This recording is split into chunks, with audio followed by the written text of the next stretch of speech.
Rumble, baby! It's time for the Royal Rumble! Greetings and salutations, everybody, and welcome back into Learning the Ropes. I'm XLJ, the OG, joined by my brother from another mother, Mr. B-Rope. How we doing out there, world, and how we doing tonight, Bree? Thank you for stopping in and Howdy. saying hey. Howdy, howdy, ho. I still need to order some of them, some of her books off Amazon, man. Yeah, you do. What is up, the Geeks and Nudes, a.k.a. the Super Beard himself? All right. And we got a fun, action-packed filled episode tonight. And we're just going to get right into it because, as always, how we start off our shows, we started off with a little bit of a plug-a-palooza. So, Mr. B-Roll, why don't you take it away? Yes, I will go ahead and take it away. We would like to thank all of you for joining us here tonight, whether you're catching us live or, hey, maybe you're in the replay. Maybe you're way off in the future.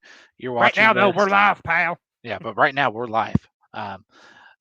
So we invite you to go ahead and you can follow us here on the Panda Wrestling Company Twitch channel, or if you feel so inclined, if you're feeling spicy, you could subscribe to the channel. Yes, you could subscribe to the channel, and I'll tell you this: you could do it for the low price of free. Free. Free. Yes, that is right. All you have to do if you're an Amazon Prime member is link your Amazon Prime to your Twitch account, and you're eligible for a free membership to any channel you want. So why not choose the Panda Wrestling Company, where we have shows coming to you 7 days a week, 24/7. But hey, you already know that. You're already here. So let's. One thing I want to point out too, we hit a milestone this week. If you don't know that, Yes, we did. we hit the big 500, the 500 follower mark. So that's pretty cool. It's pretty nifty in DDO. So thank you to all of our followers out there. We greatly appreciate it. And this is all possible because of, well, a couple things. First off is beer. I'm drinking one right now. But mostly what gets me going, what pumps up my juice and gets me going through the day, each and every single day, is a little bit of rootless coffee. Because it is a. Ron, that's your cue, buddy. The damn butcher ain't going to be here this week, is he? I don't think so. Damn! Fine cup of coffee. Ron was a little scared. Remember last week, Abdul the Butcher did jump him. I remember. But hey, it is what it is. Ron is the real MVP of this show. He keeps us going. He's a real team player. He is the glue of learning the ropes. You damn right. And hi, Matt. How the hell you doing tonight? Oh. Saying hi to our viewers out there. Thank you, Ron. You can use code PANDA Coffee to save 15% off all non-collabs on all your rootless coffee wants and needs. But as you know by now, you don't only find me and XLJ, the OG, over here on Learning the Ropes. You can also find us on our YouTube channel, a little bit of Cole TV, baby. Why don't you tell them what we have going on for Cole TV this week? Absolutely. So this coming Wednesday, got a very special vlog. It's gonna be really cool, guys and gals. Over the weekend, I was fortunate enough to actually go see a local independent promotion here in my hometown called Emerge Wrestling. It was their eighth anniversary show, so like kind of their big show called Emergence Day. So there's gonna be a vlog on that. It's really cool too because I got to go with my dad, and the cool thing is my dad has not been to a wrestling show in probably like 20 years. So it was kind of cool taking him back to a wrestling show. And he's already hooked me. He's like, we're going next month, boy. So that'll be coming up this Wednesday. This Thursday, you can catch a replay of this show as well. And that's what's cooking on Cole TV. But hey, got a couple other special announcements too, looking ahead here. First and foremost, want to let all you wrestling fans know, hey, if anybody's going to be in the South Bend area this Saturday, guess what? Your boy, Mr. B-Roll, and myself are going to be there too, as we're going to be at Warrior Wrestling Show in South Bend. And so, hey, if you're going there, stop and say hi to us, man. Love to meet up with you. Yeah, Should be an excellent show. Yeah, making a bit of a road trip. We're going to make a day of it, which you'll get to see tons of that coming to Cold TV heading your way. But we love Warrior Wrestling. This will be our third time going to Warrior Wrestling. They put on a heck of a Hell show. of a show. Yeah, they do, buddy. They do put on Neep. You should go. If you have not seen Yeah. the card, Do it. it is a loaded card, and I'm not just I got one name for you. Viking Del Hio is going to be there. That's why we're going pretty much. yeah. Yeah. And Takeshita's going to be there. Keshka's going to be there too. It's going to be an awesome Buddy show. Matthews. Yeah. And that's just Navarra. Yeah, it's going to be a yeah, hell of a that's show. just the start. Yeah. Yeah. Also, too, got a very special announcement here. We're going to be actually participating in a really awesome event this upcoming Friday. So our pal Extreme League Wrestling is hosting a live stream where you're going to be raising some charity to help benefit those victims of domestic violence. And we'll have some more details on that here in a little bit as well. A lot of things cooking, my friend. Lot of things cooking. Like we're like the cook at the Waffle House. Like which Waffle House is going a little bit viral right now. If people don't know, probably the best video I've seen is "Welcome to the WoHo Dojo." It was hilarious, but that's for another time, another day. But we also, I think there's at least one more thing we got to plug. And talk about that merch, my friend. Yeah, and neither one of us are wearing it. We're bad representation of ourselves. Hey, it's playoffs for them sakes. Who they? Or I fucked that up. The Bengals. Who they Bengals. All right, yes, the Bears are my team, but I'm going to support the Bengals because why the hell not? He just revealed that he's really actually a Bears fan. Yeah, but you know, number one pick, baby. It happens. It happens. Plugging that merch though. Back on topic. Back on task because we got a lot to get into. You can head on over to Sweet Dollface Creations. You can find our Learning the Ropes merch. You can find our Cold TV merch. You can find much, much more there too. You can find Dad Hat. You can find the Panda merch. You can find Self Bet, Russell Talk Wolfpack. The list goes on and on and on and on and on. Head on over there. Head on over there. Buy some merch. Pick up a shirt or two. Pick up a hoodie. The hoodies are really soft. I'll tell you that right now. Yeah, I mean, go pick up some merch. I got it linked in my bio. I think all the other ones I mentioned have it probably linked in their bio as well. Not only are you helping support us as content creators, you're also helping support a small business. So it's a win-win for sure. Now, I think it's time to rumble, my friend. I think it is. So we're talking Royal Rumble tonight. And what better way? We know no better way to celebrate this than to have some very special guests. And we shall not reveal who these people are. But who's coming out first? We'll just have to see. We'll just have to see. Maybe we have like a special countdown or something.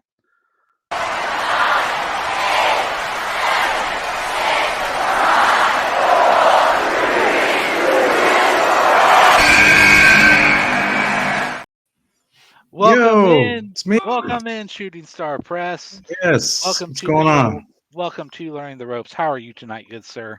Oh, hanging in there, man. I just put my little demon children to bed, so hopefully they don't wake up anymore, and I can get through this 2 hours.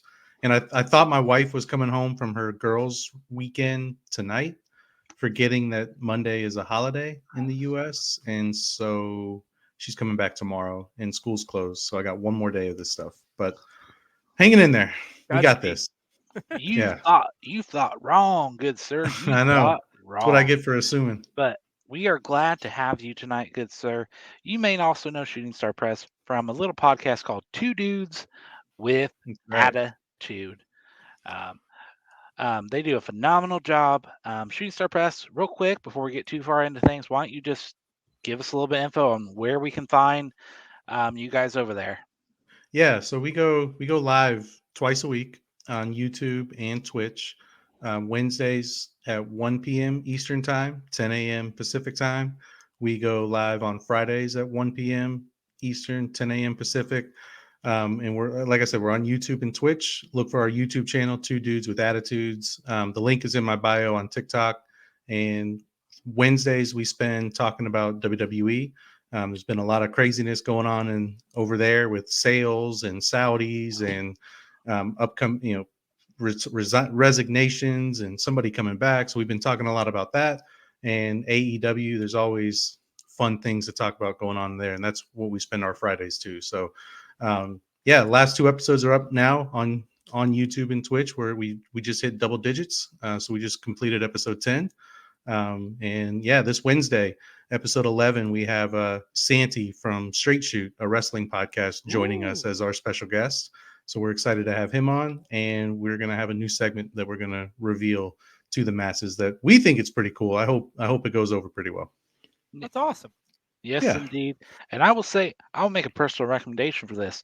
Set your all notifications on either for Twitch or for YouTube, because life gets busy and I tend to forget. Like, I'm like, so set the notifications on. That way, you get the notification on your phone. And be like, oh yeah, my buddies are on. I'm gonna go check out what they're talking about. So I highly recommend checking it out. Set the notification button. And in case you're wondering, the other dude of Two Dudes with Attitudes, I didn't tell anybody, but it's MWO, My Wrestling Opinion. I hate that guy. Maybe that's why ratings aren't our views aren't as good. I hate that guy. But no, we're doing well. He's the face that runs the place. He's the muscle of the operation, and he's the one bringing all the people to us. So now I know better than that. I know better than that.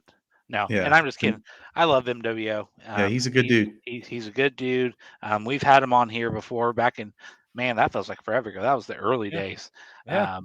But we also have one more guest to bring on. Next? Let's see who's next in the Rumble.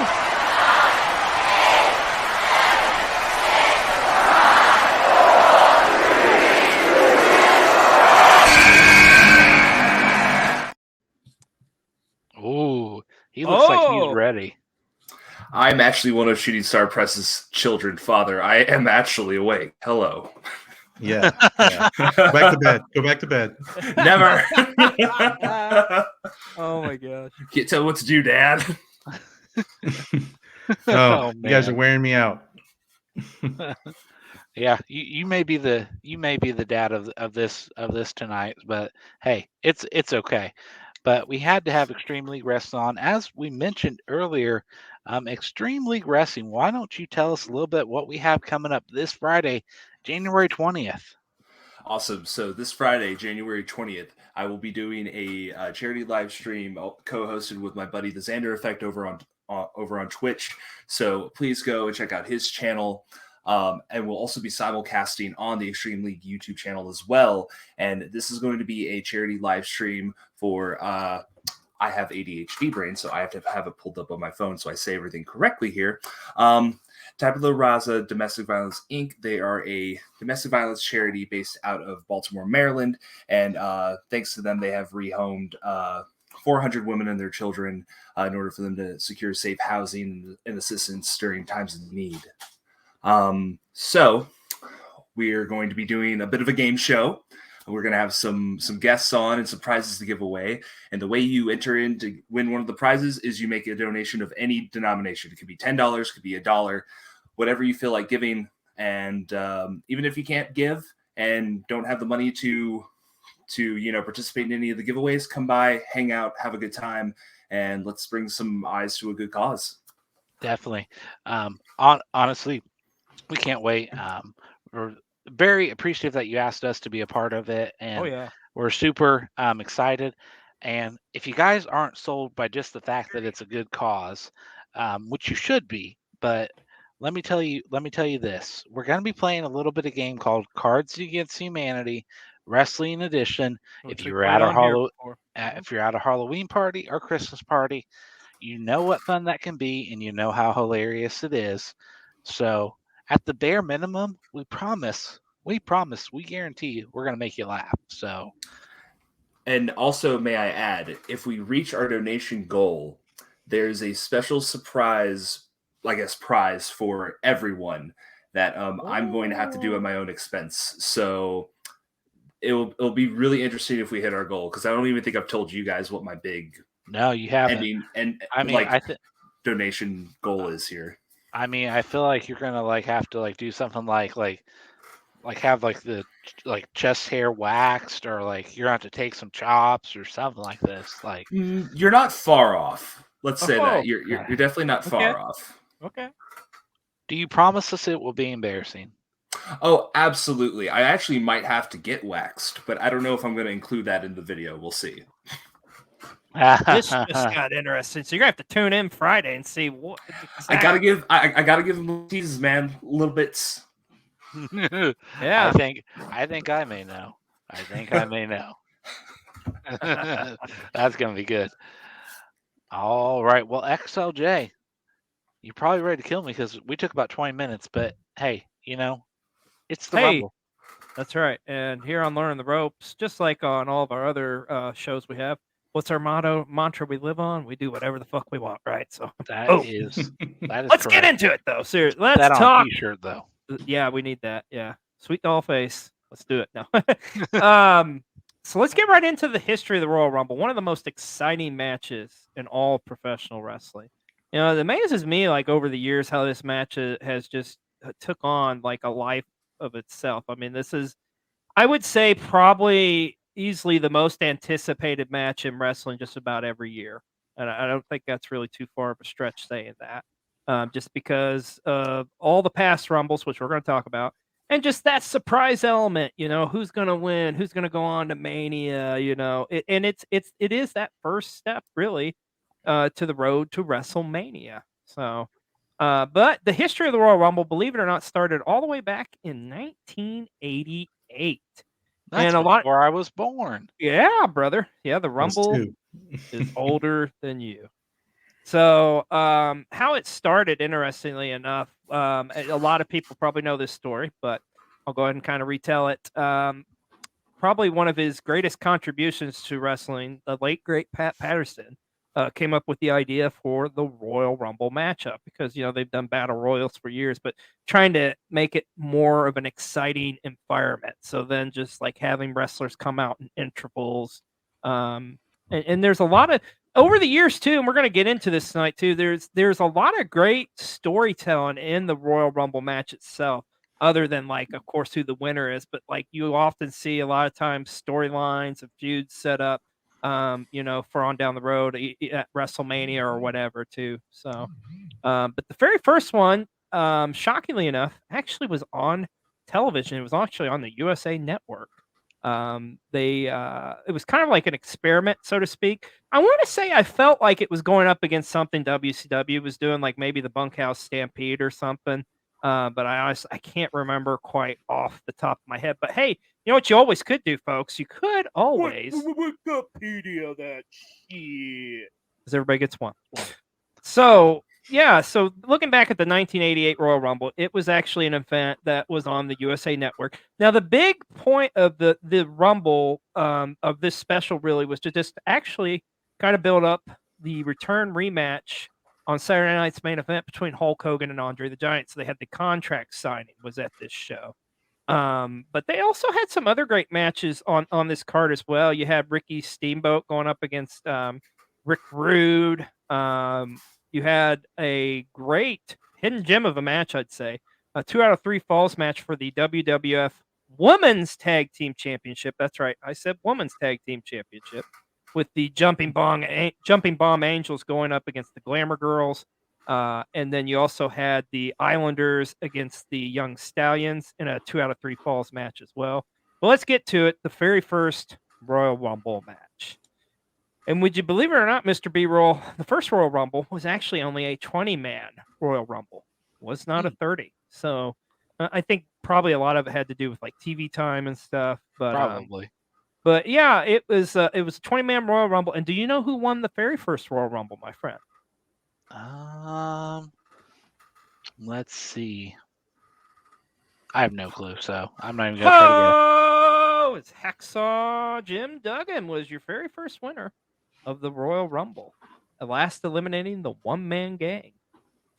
that Royal Rumble, like I say, it was the very first one was televised on television. Now they wouldn't go to pay-per-view until a year later, and that was the 1989 Royal Rumble. Now this is going to be more of kind of the traditional what you're familiar with, because here thereafter they're all 30-man Royal Rumbles. So, well, I guess technically there was that, if you count the greatest Royal Rumble, which that's next week's episode. So.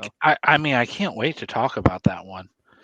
Do we Like- really have to talk about it? I mean, can we just do like let's talk for an hour, and then like the other hour of our show will just be on replay of Titus O'Neil. That's some good shit, pal. Guys, let's just be real. It was all a dream. It was all a Yeah, dream. it never happened. It never Yeah. happened. It was all a dream. No, never. There's happened. no war in Bossing say. It's fine. Well, you know, it's funny you say like it was all a dream, because like just last week I was saying maybe I'll wake up tomorrow and this was all just a dream. Yep. Well, we made it through week 1 of all this bullshit so far, so at least there's that. But so the 1989 Royal Rumble comes to us from Texas. Now this one, you had some other matches on it, but let's just get right into the Royal Rumble itself. And one thing that was one interesting aspect about the Royal Rumble has always been, friend versus friend or foe versus foe, every man for himself. So they got to play with kind of the idea of like, well, what happens if a tag team partner goes against a tag team partner? And that's exactly how this Rumble started. You had Demolition's Axe and Smash in the number 1 and 2 spots. So get to see them beat the hell out of each other was fun. But man, so many great names in this Royal Rumble. So many freaking Hall of Famers. Guys like you had Shawn Michaels, Marty Jannetty were in this one. The Rockers. You had Arn Anderson was in it, along with Tully Blanchard. You had guys like the Macho Man Randy Savage and Hulk Hogan, Jake the Snake Roberts, Andre the Giant. I mean, the $1 Million Man, Ted DiBiase. It just goes on and on and on and on. But a big storyline in this Royal Rumble matchup was the real kind of like the next step in the evolution of the storyline of the Mega Powers exploding, because they are in the ring together, and Hulkster, I think, accidentally eliminates the Macho Man. Like, how do you accidentally eliminate somebody? Come on, bro. We all know you have lust in your eyes for Elizabeth, brother. But yeah, so that was really a big launching point for that storyline as well. So, and then of course the winner of this Royal Rumble was in fact another Hall of Famer. You got her, you LSU guy, Big John Studd. So, and yes, that is this Royal Rumble where Andre does eliminate himself because Jake Roberts releases his snake. Because how else are you going to eliminate Andre the Giant? I mean, Hey, That's one of my favorite eliminations of all time. hey, Yeah. I'm lovely. right there with him. I'm right there with him. Snakes and clowns, man. Snakes and clowns. Yeah. But this was a great Royal Rumble. Big John Studd ended up being your winner. I'm going to drop just a random bullshit fact on you here. Did you know that the winners of the first 2 Royal Rumbles actually shared the same entrance theme? Oh, It's a true story. Because Big John Studd actually originally come out to Hacksaw Jim Duggan's music, and then of course Hacksaw music just changed it up with a hoe at the beginning. Oh, that sounded dirty, but you know what I mean. Not talking the Godfather here yet. So, but yeah, Royal Rumble '89 though it was a fun Royal Rumble. Like I say, it's got a lot of Hall of Famers in here, some fun eliminations, and just like kind of the early stages of the Royal Rumble match itself. So, but the next year's Royal Rumble is probably where I was one of my more enjoyable ones as a kid. The 1990 Royal Rumble. And this one is a pretty good card altogether.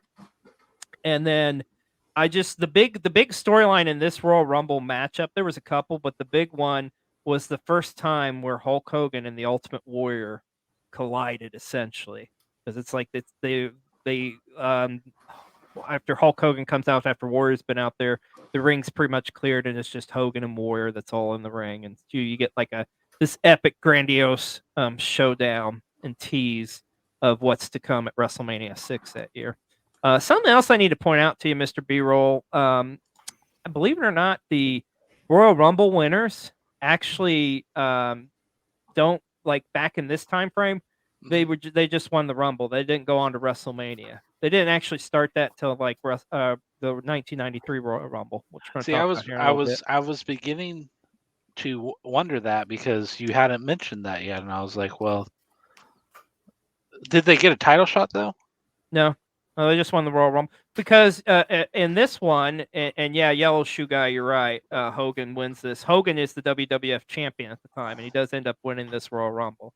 So gotcha. And then he went to Mania to fight Warrior, right? For the Intercontinental and the so they World did the Championship. they did the title for title match at WrestleMania 6 that year. So, but there's a lot of great elements of this matchup too. Like, this was the first year I kind of remember where they really kind of started paying closer attention to like wrestlers being in there for a longevity, because that's one of always, I think, one of the highlights of the Rumble is like what wrestler was in there the longest each year, you know. And the first person to do that was Ted DiBiase. Ted DiBiase ended up lasting, I think it was like around 45 minutes or something like that in this one.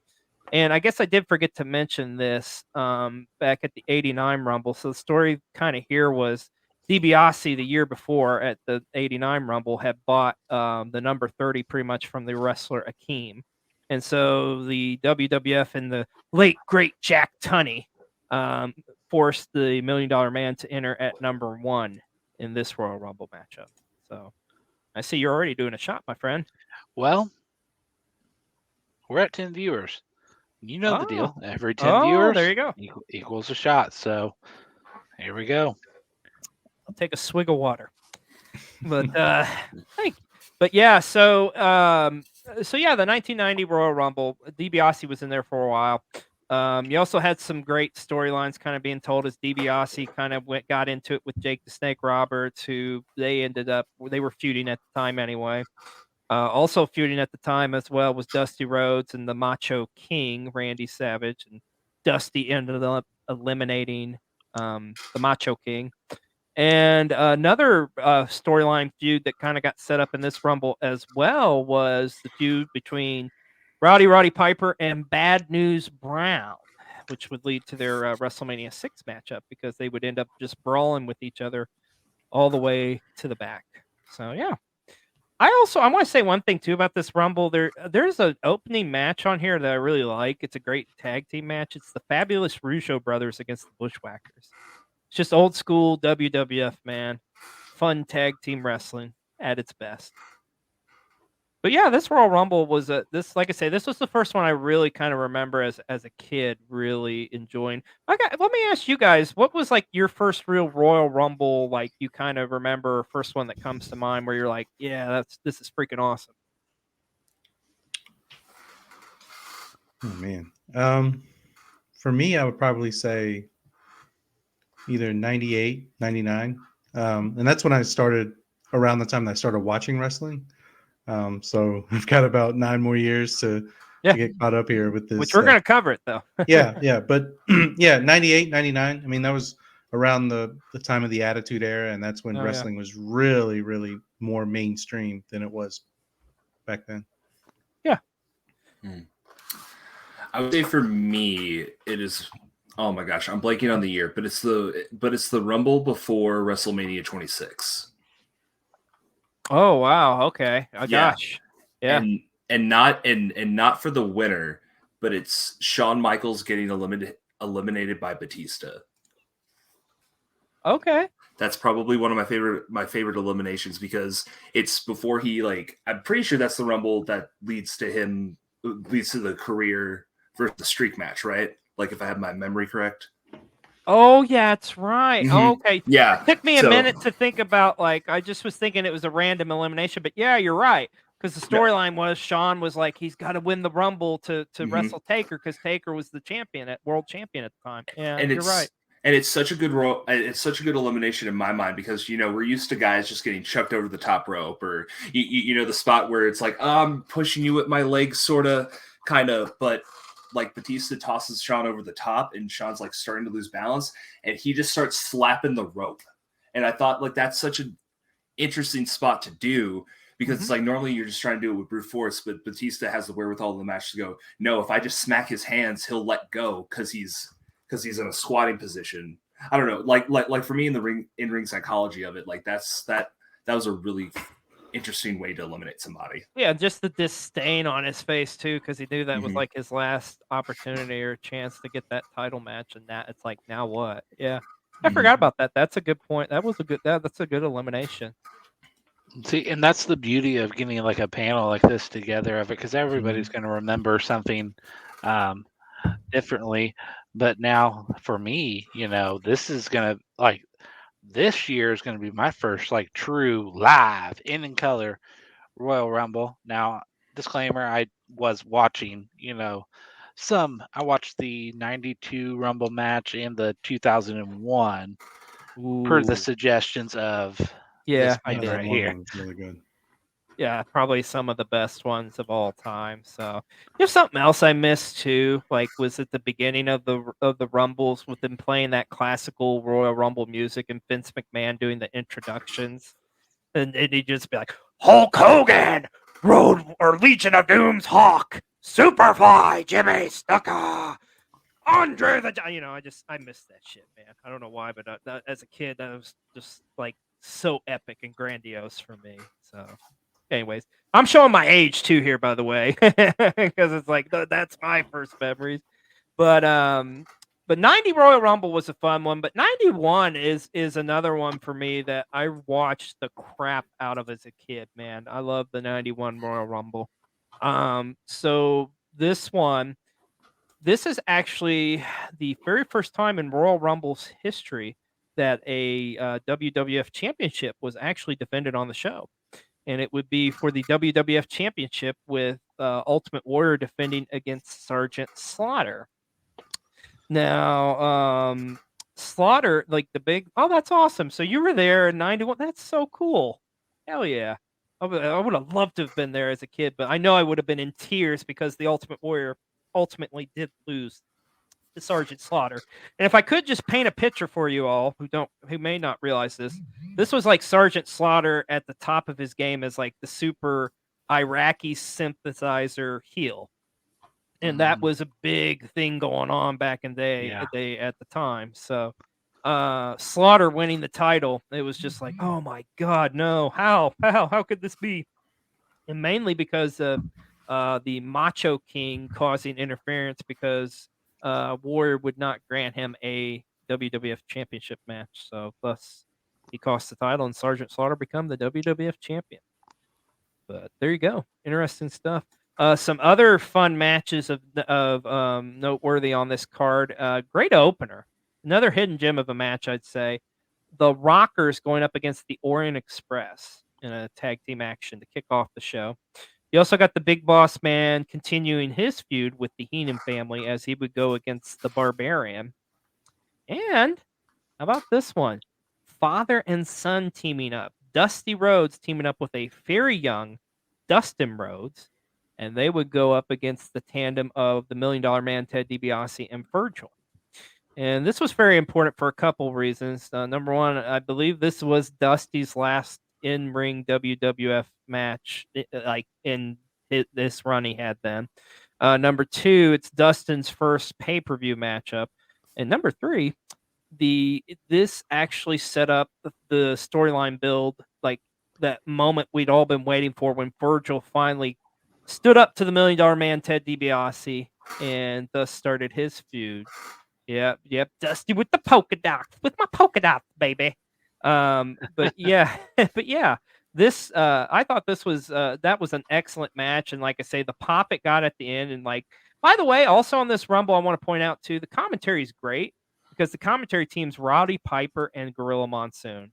They've done a couple pay-per-views. I always love listening to Piper and Monsoon. That was always one of my favorite like unsung announced teams. But I also should mention too, real quickly on the 1990 Royal Rumble, Mr. B-Roll, guess who the announce team was? This will kind On- of surprise you which one? on The the 90? on the 90 Royal Rumble. Let's see. Would you believe it if I told you it was somebody who does color commentary on Dynamite? Tony Oh, Schiavone. Tony Schiavone. Yeah, Tony Schiavone actually called the 90 Royal Rumble with Jesse Ventura. I think a lot of people forget Tony Schiavone worked for the WWF from like Mhm. 89 to 90 pretty much. So, but yeah, he did call the 1989 or the 1990 Royal Rumble. So, just throwing all sorts of random bullshit at you Well, tonight, my There you friend. go. Like it's all like these like facts that are like you could win you a drink at a bar or something. Like Oh, dude, if we're doing TGI Friday trivia night on the Royal Rumble and it's the beginning of the Rumble, I'm in. I got it. I'm in like Clint, man. I'm your guy. So let's just eat some wings and drink some beer. But anyways, the 1991 Royal Rumble. So let's get to the match itself. A couple of stories kind of told in this one. Going back once again to talking about that endurance role in the Royal Rumble match itself. So there was a couple guys that would break DiBiase's record. Well, no, let me rephrase that. One person would break it, but one person would come close, and that was Greg the Hammer Valentine, as he lasted somewhere like 42 minutes or something like that. Which, of course, like they always said about Greg Valentine, it took him 15 minutes just to get warmed up in the ring. But the person who would actually break the record and be down to the final four in the matchup, or the final five in the matchup, would be Rick the Model Martel. And it looks like we lost Mr. B-Roll, but hopefully we'll get him back in here momentarily. But yeah, Rick the Model Martel actually run the endurance role this year at the Royal Rumble, as he was in there for almost 50 plus minutes. So yeah. But this Rumble too, also, you had a couple other interesting things happen, and I mentioned endurance. How about the record for the shortest length in the Royal Rumble? And that would be for Bushwhacker Luke, as he would only be in there for like, I think it was 3 seconds or something like that. It's funny because the man literally comes out, he's doing the Bushwhacker walk, right? Oh yeah. And then like he gets in the ring, Earthquake just takes him, throws him over the top rope, and then Just Bushwhacker, he's still right doing on the out of damn there. walk. Yeah, it's like, YOLO. It's kind of like that Leonardo DiCaprio like gif, Yeah, but just it's just epic. I just love that, and listen to on the color commentary on this for Piper, because Piper's just laughing his ass off more or less. It's just like, I think or Luke's got to go get some of them sardinis. It's just fucking hilarious. But this match ultimately would be won by Hulk Hogan, thus making him the first person to win back-to-back Royal Rumble. So, and of course, once again, the winner of this didn't necessarily go on to the WrestleMania, the main event.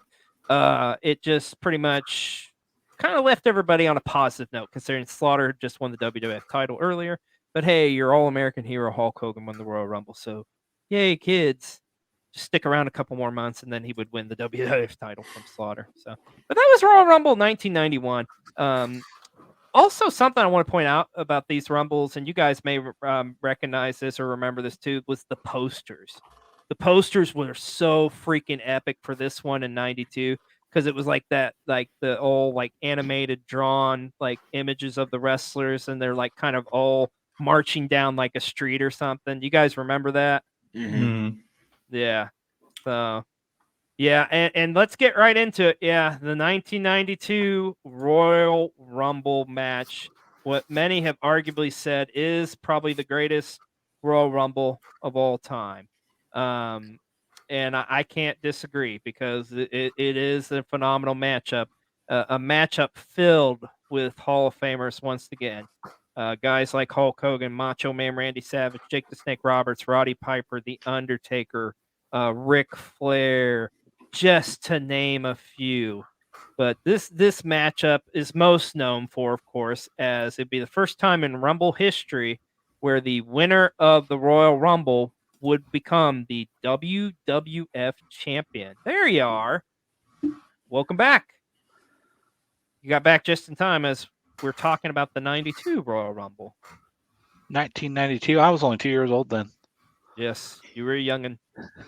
So, okay, I got to know, like, what was your guys' age in this time frame? So you're 2. So I was 6. Okay.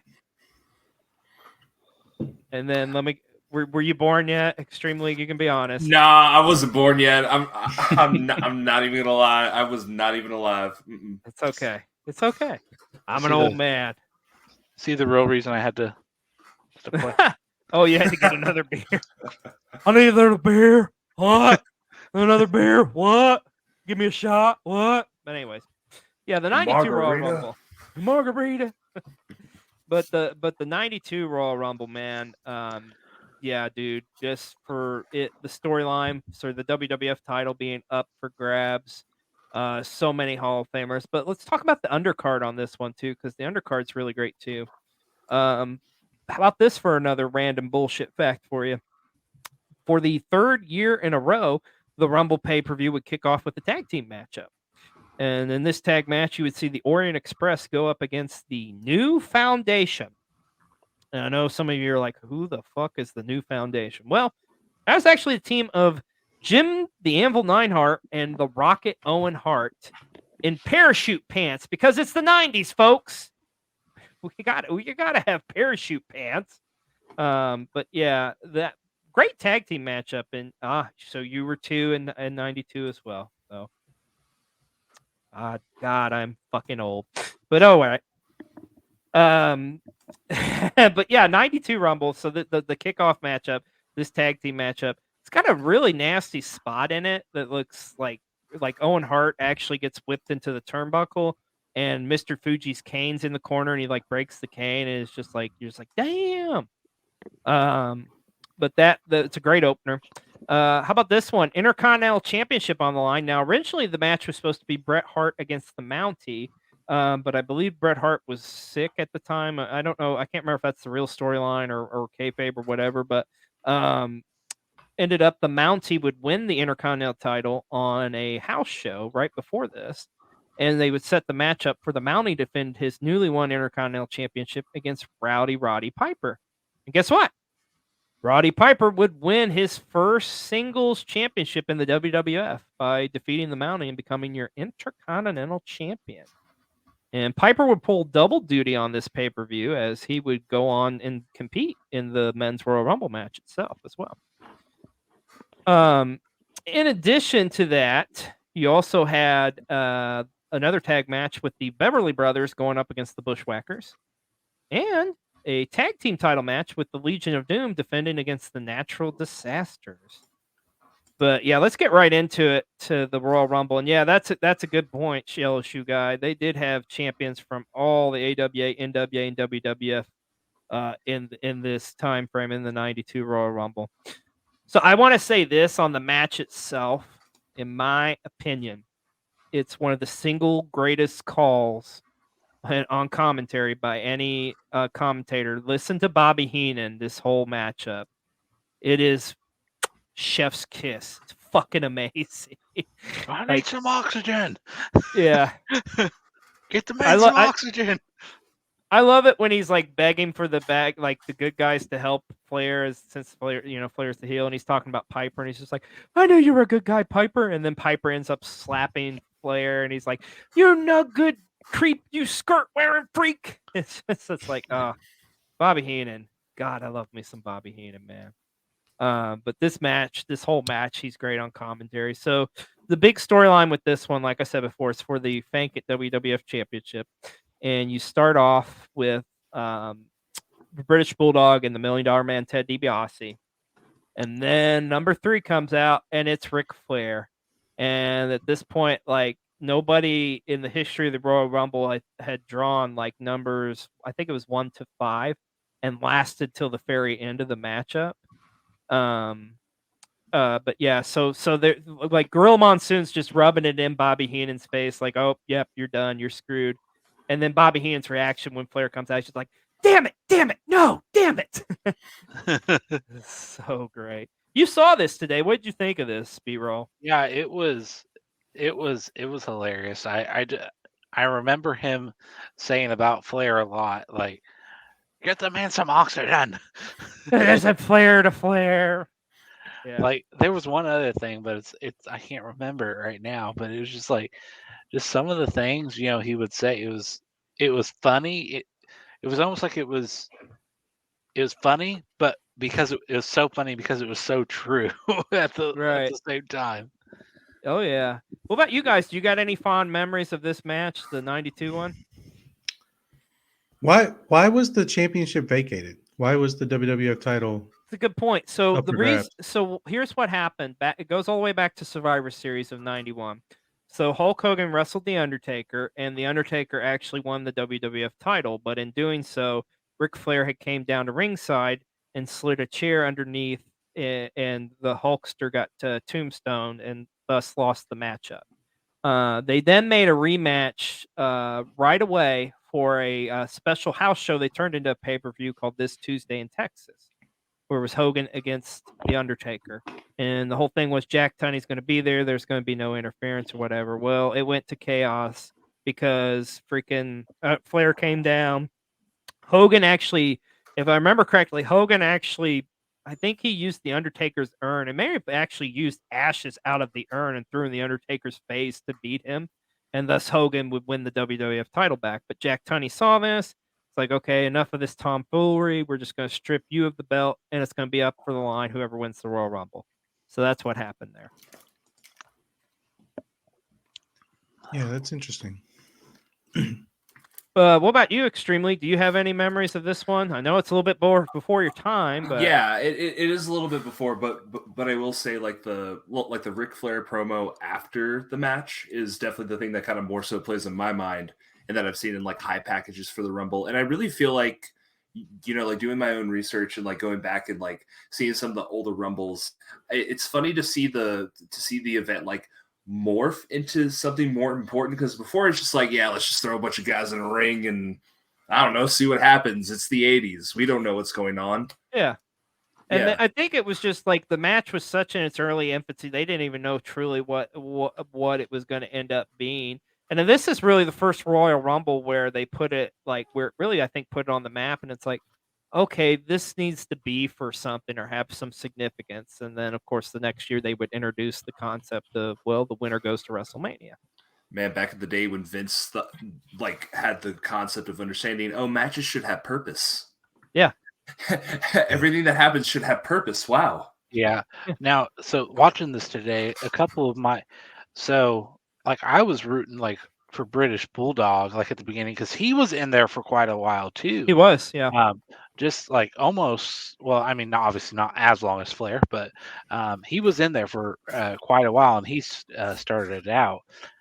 The other part I loved was when Jake the Snake comes in there, and then it's like, I can't remember if it was the one right after or like just a couple after, Macho Man comes out there, and he just goes straight for Jake And the Snake. their rivalry was going on at the time too. And there's a big snafu in this Rumble too, actually. The Macho Man, if you want to be technical, the Macho Man eliminates himself because he's going after Jake the Snake. It is that one where he just jumps up, and then they're like, somebody has to throw you over the top rope. You can't just jump over and. Yep. Nope, you can't do that. So yeah, I thought that was always very, very interesting. It's just like they just kind of had to cover it, like, oh, okay, because it's like obviously he's got plans where he will be in the final four of the this matchup. So, but yeah, a lot of big names in this one. Like I say, a lot of guys who could potentially have won it. Guys, Hogan and the Undertaker coming off of their thing. Of course, Flair, Macho Man, like we said, Macho Man feuding with Roberts and stuff, but. Another one I want to point out on this one too. It's the first time where we actually saw a young heel Shawn Michaels, because this is right after where Shawn had turned on Marty Jannetty, because Marty Jannetty was actually advertised for this Royal Rumble matchup, and obviously he couldn't make it, because he got thrown through plate glass at the barbershop. So yeah, but let's get down to the final four of this Royal Rumble. So your final four is Ric Flair, Hulk Hogan, Sid Justice, and the Macho Man. The Macho Man ends up getting eliminated, and in the final three, it's down to Hogan, Flair, and Sid. So the infamous spot is like where Hogan's going after Flair, pretty much about to eliminate him. Sid comes up from behind and throws Hulk Hogan out, and the crowd's just like, it's like, what? I think if you were watching, this is hard to kind of put yourself in this time frame, because I think everybody was like, dude, Hogan's winning this, because Hogan, they've been programmed. Yeah, Marty tried to run through a glass window. That's right. He didn't throw him. That's right. That sounds like something MWO would say. Oh yeah, 100%. But yeah, like, so Sid eliminates Hogan, and the world's just shocked. It's like, oh my god, And then you still have Flair, and it's just kind of like, holy shit, Flair's, because remember, Flair's been in there since number 3, and then Hogan grabs a hold of Sid, grabs his arm, and then one of the more awkward eliminations, I'd say, because Flair, if you look at this, Flair about eliminates himself trying to throw Sid over the top rope, but Sid does get eliminated, and thus history's made. Ric Flair wins the Royal Rumble and wins his first WWF championship. And of course, yeah, like Extreme League was saying, that interview afterwards with a tear in my eye, and put that cigarette out. always some of my favorite moments. Yeah, that's a good point, Yellow Shoe. Yeah, that is the first time really Hogan was booed in the WWF, because I think people were like kind of like, I don't know, at this point it's like Hulkamania is like coming towards the end pretty much. It's like, you can only force feed that shit down your mouth for so many years, and this was kind of like the end of the Hulkster's run, brother. But the 92 Royal Rumble, man, just that match itself is just so freaking good. It's a lot of people declare it as the best one of all time. I'm one of those. I'd say it's probably the best. That's fair. If it's not the best, it's definitely in the top 2 or 3. All right, let's go 1 year later to the 1993 Royal Rumble. And as I mentioned before, this was the first time where they finally decided, okay, we're going to put up whoever wins the Royal Rumble will become the number 1 contender for the WWF title and thus earn a main event spot at WrestleMania. But this card has got some great wrestling action on it. This may be kind of bold to say, but I'm going to go ahead and say it. Maybe probably my favorite undercard on a Royal Rumble matchup. Now, on a Royal Rumble card. Now, I will say the Royal Rumble match itself, it's pretty weak this year because of lack of competitors. But the undercard, I want to talk about that. Kicks off with a tag match with the Beverly Brothers going up against the Steiner Brothers. I mean, anytime you got the Steiner Brothers in a tag team match is awesome, in my opinion, because they're just going to beat the hell out of their opponents and throw them around the ring. And nonetheless, that's kind of what happened here in this matchup. Also, telling the big feud, the rivalry, first time one-on-one for the Intercontinental title, Shawn Michaels defending against Marty Jannetty, and the continuation of that story that had been building pretty much for a year, or over a year at this point. Here's a fun one for you. Talk about big, meaty men slapping big, meaty men. How about Bam Bam Bigelow one-on-one against the Big Boss Man?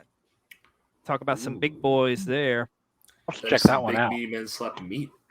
There you go. But the WWF title match is probably the best match on this card. This is a freaking awesome match. I would definitely say a hidden gem of a match that doesn't get talked about nearly enough. WWF Championship, Bret the Hitman Hart defending against Razor Ramon. Hell of a WWF title matchup.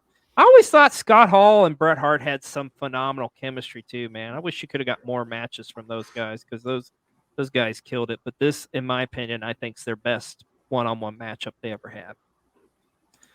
Let's get into it, though. The 1993 Royal Rumble, and boy, oh boy. So the problem is, if you look at the WWF in this time frame, this is kind of where their roster is pretty thin. I mean, it's just they had to bring in like some outsiders on this pay-per-view to compete in it, like because there was some guys on it where like I don't think the traditional fan like or the WWF regular fan knew. Like one that comes to mind, Carlos Colon is in this Royal Rumble. And when he comes out, it's like literally like pins dropping in the arena. Like, who the fuck is that old 50-year-old guy coming out? And yes, Carlos Colon was like probably 50 or 60 in this time frame. But in addition to this matchup, I do think it's kind of cool how it starts because number one is a returning Bob Backlund, and number two is Ric Flair. So it's kind of cool because you got these two guys that like that was the main player in the early 80s there for their promotion. So going up against each other. And Bob Backlund actually would have a hell of a run in this match. He would break Ric Flair's, boo, indeed, to Carlos Colon. No disrespect to the rest of the clones, but hey, it is what it is. But Backlund would break Ric Flair's record of lasting the longest in the Royal Rumble matchup, as he'd be in there over an hour. And I don't think a lot of people realize this, that record would last for several years after this too. But oh man, damn! Now we're getting in a Carlos Colon chat. I didn't think we were going there, but okay. R.I.P. Bruiser Brody. But also some other names in this. Jerry Lawler this is his first Royal Rumble appearance. He's in this matchup. But you just had some. Okay, the best way to sum up like how this Royal Rumble was, one of the big storylines of this is setting up the feud between The Undertaker and Giant Gonzalez. And that doesn't tell you this is shit, then I don't know what. Nah, I'm good. I'm okay. I'm solid. I am all right. And also like going back and watching some of these Rumbles, like if they brought in outside help, you get no context. No context to who the person is. Nope. Now what they've done. And people will like shame AEW sometimes for being like, stop putting over like they're working other companies. It's like, hey, I like context. I like to know who I'm like watching. Yeah.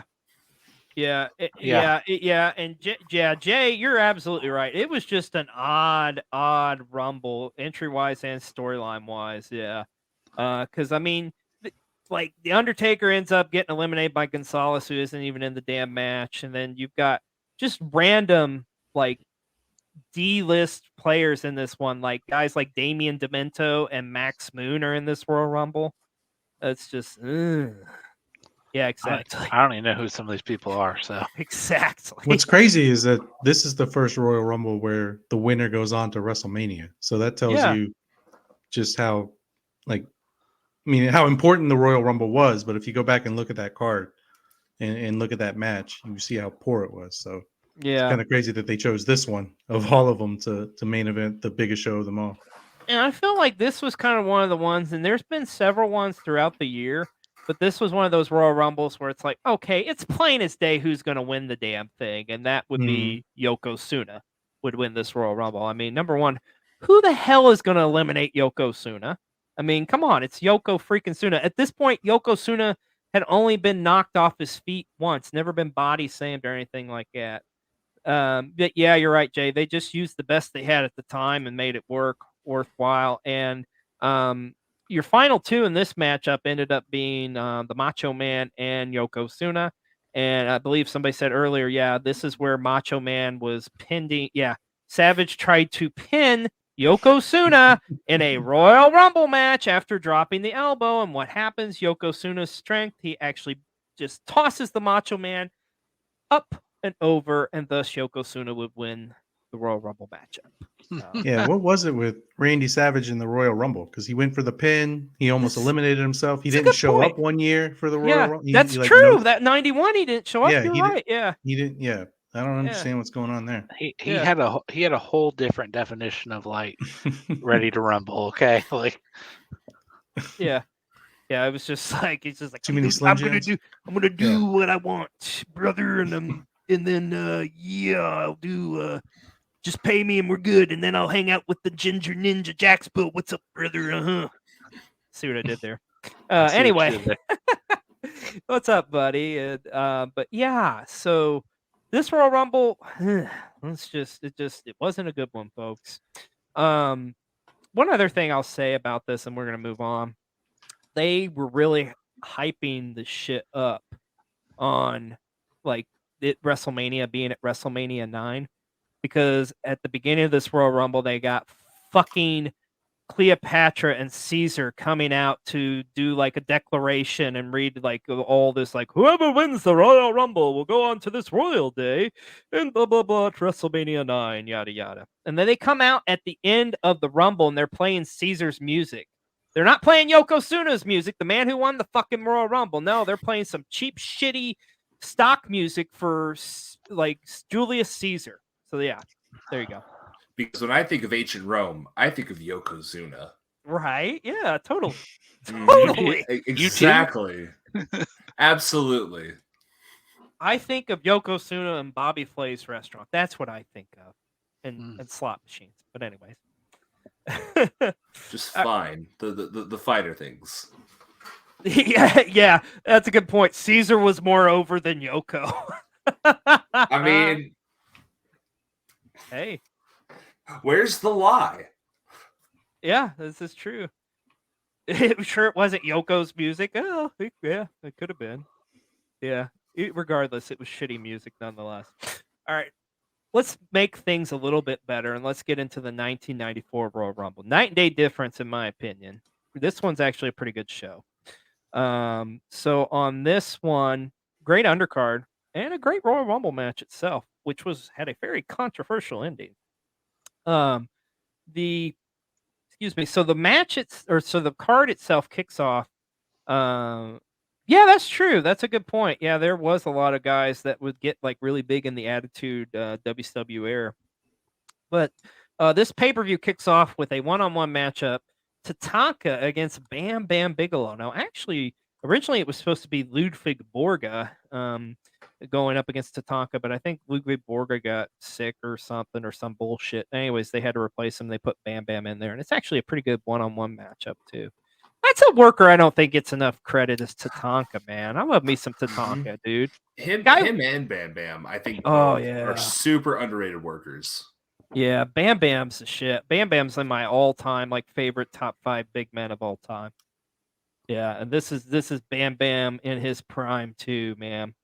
Now, one of the big storylines on this show was the Bret Hart Owen Hart storyline, because they'd already teased that they were going to break up, or they were going to like kind of feud with each other, right? And then they end up making up, and they decided to challenge for the tag team championship. Now, what happened here was actually, I think it was a week before this pay-per-view, because the Hearts were supposed to be going against the Quebecers. Well, the Quebecers actually dropped the tag team titles on a Monday Night Raw to Marty Jannetty and the 1-2-3 Kid. But then they would win the titles back like a couple days later in a Madison Square Garden house show, and thus would set up this matchup for the tag team championship. Great psychology in this one too, if you all have never seen it, and great storytelling, because pretty much Bret works the majority of the match, even though like the Quebecers are working over his leg, and he's got like a bad leg throughout this matchup. And but the way like the announce team does this, which by the way, on the announce you've got Vince McMahon and Ted DiBiase of all people. Ted DiBiase was really good on play-by-play. I don't think that's a guy who gets enough credit, even though he didn't do a whole lot of play-by-play, but still. Should be called D- rockers. Yeah. It was kind of like, let's just put these fuckers together and see what happens. But no, so the storyline in this tag team championship matchup, man. So like Bret's leg gets worked over by the Quebecers. He's working the majority of the matchup. He's got opportunities where he can tag in Owen, but he doesn't. And you can just see this building up in Owen, just like this jerk brother of mine. He's just got to take all the glory, And ultimately, Bret, and they would stop the matchup because of Bret's knee, essentially, because they say he couldn't go on. So Bret's there, Owen's there yelling at Bret Hart, just like, "What? Why didn't you tag me? All you had to do was tag me." And then Bret finally gets to his feet, and they're kind of squaring away, or they're kind of like backing off of each other. And next thing you know, Owen Hart kicks the leg of his own brother out. And this would be like a huge catalyst for their matchup they'd have at WrestleMania. Just great fucking storytelling, man. But it was a good tag team matchup. But like I say, the story they told was just so awesome. And I don't know about you guys, but that Bret Owen at WrestleMania 10 is probably in my top 10 favorite WrestleMania matches of all time, easily, if not higher. Mhm. Yeah. Intercontinental title would be up on the line next on this card, as you would see Razor Ramon defend against IRS, which Mr. B-Roll, I think you know IRS's son, right? I think he's one of your favorites, Mr. Bray Wyatt. Yeah. Okay, I thought I was thinking you. Yeah. Anyways, they had a great one-on-one matchup though, and that's another great worker too. Mike Rotunda, IRS, dude, he could work with just about anybody, and I love that character of IRS. It was just so like classic WWF, like 90s heelish. It was great. But this was a pretty good matchup for the IC title. And then how about the WWF title being on the line in a casket match? So I think you know who the challenger is for Yokozuna. It's The Undertaker. And I remember watching this as a kid and being so like mortified by it, because like the finish of it is literally 10. It takes 10 different wrestlers to come out and beat the shit out of The Undertaker and get him in the casket. It's like, okay, a 500+ pound sumo wrestler can't beat The Undertaker, but he's got to have help from 10 other guys to beat The Undertaker. I mean, come on, man. I know it's The Undertaker, but shit. Put him in the casket and sit on it. Like, come on. Right. Yeah. And another thing with this one too is Yokozuna was scared shitless of caskets. It was just like, up to this point, you hadn't really seen Yokozuna scared of anything. And I always thought his facials and his expressions, like reactions to The Undertaker, were priceless. And those two guys had phenomenal chemistry too. But yeah, ultimately 10 guys come out and beat the shit out of The Undertaker, put him in the casket, and Yokozuna would retain his title. Now, it's funny how this ends too, because they're like pushing the casket to the back, right? And The Undertaker, you start to see some smoke coming out of the casket. Like, oh, what's going on, you know? And then The Undertaker's like talking as it's like on the Titantron screen or whatever you want to call it. And when he gets to the end of his speech, he's talking about like, I will not rest in peace. And then you start seeing like there's lightning in the arena and shit. And the screen, like it's this holographic kind of image, I guess, you know? And like The Undertaker starts floating up to the heavens and he goes off the screen and you can see the silhouette in the arena. It's like, oh my God. They properly like Poochied him out of the arena. Oh, hey everyone, it's Poochie. Oh, hey everyone, it's The Undertaker. I have to go back to my home planet now. Undertaker died on the way to his home planet. Yes. Yes. And I'm laughing at that, and I'm laughing at the comment too. Evolution of beards. But yeah. Just a comical new generation moment for the WWF. But the Royal Rumble itself, there was some pretty cool stuff that happened in this Royal Rumble. This was one of the first years where I remember where there's aspects of the Rumble we always look at. We mentioned this earlier, you know, who lasts the longest, who lasts the shortest. What about who eliminates the most people? And this was the first Royal Rumble where they really paid attention to that stat, as this would be kind of the first moment you would actually see Diesel or Kevin Nash kind of come out of his own of being Shawn Michaels' bodyguard, because he would eliminate, I think it was like 7 guys in this matchup or something like that. 6, 7, maybe 8 guys. And there'd be times, B-roll, where he's like eliminates somebody and he's just waiting for the next person to come in and he's like tightening up the glove and shit, you know. Because this is Kevin Nash we're talking about, you know. We got 5 moves of doom, you know. He's got to pace himself, you know, right? But no, seriously, I love me some Kevin Nash, though. I love me some Big Daddy Cool. But that was a pretty cool storyline in this matchup. Going into it, one of the things that was teased was Lex Luger, who had been challenging Yokozuna, couldn't beat him, you know, although he beat him at SummerSlam the year prior, but it was by count out. But like Mr. Fuji and Jim Cornette, the managers of Yokozuna at the time, they would not allow for Lex to challenge again. But the only way he could get in to challenge Mr. B-Roll is if In fact, he won the Royal Rumble matchup. So you can see where this is going. But Luger going into it, supposedly, like Mr. Fuji said, like he had a bounty on their heads, and like there was a couple of guys that had jumped Luger prior to this. We were talking earlier about like guys brought in from other promotions to work the Rumble. This one had a couple guys, but I will say this to WWF's credit. They actually did kind of do like a storyline telling of how they got them in there, and that is the Great Kabuki and Tenryu. The Great Tenryu from overseas was in this Royal Rumble matchup, but they were like the hired hands of Fuji to take out Luger. But let's get down to the finals of this Royal Rumble here. So pretty much your final four, you get down to Fatu of the Head Shrinkers, aka Rikishi, and then you get down to Shawn Michaels, then Bret Hart and Lex Luger. And then the final two come down to Bret Hart and Lex Luger. And the big storyline here is they eliminate each other both at the same time. How about that? And it was like, oh my God, what's happened? Who's the winner of this Rumble?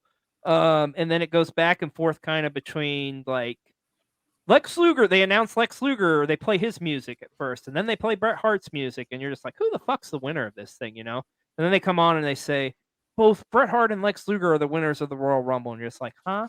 Like what? And then it's just like you gotta tune in and watch the TV to see what the hell happened. We all know what would happen, because they both would challenge at WrestleMania in individual matchups. But I will say this about this 1994 Royal Rumble. There's one more interesting aspect I want to talk about this Royal Rumble. It's pretty cool, and I don't think a whole lot of people realize this, but it's probably one of my more favorite elements of the Rumble match itself. And that would be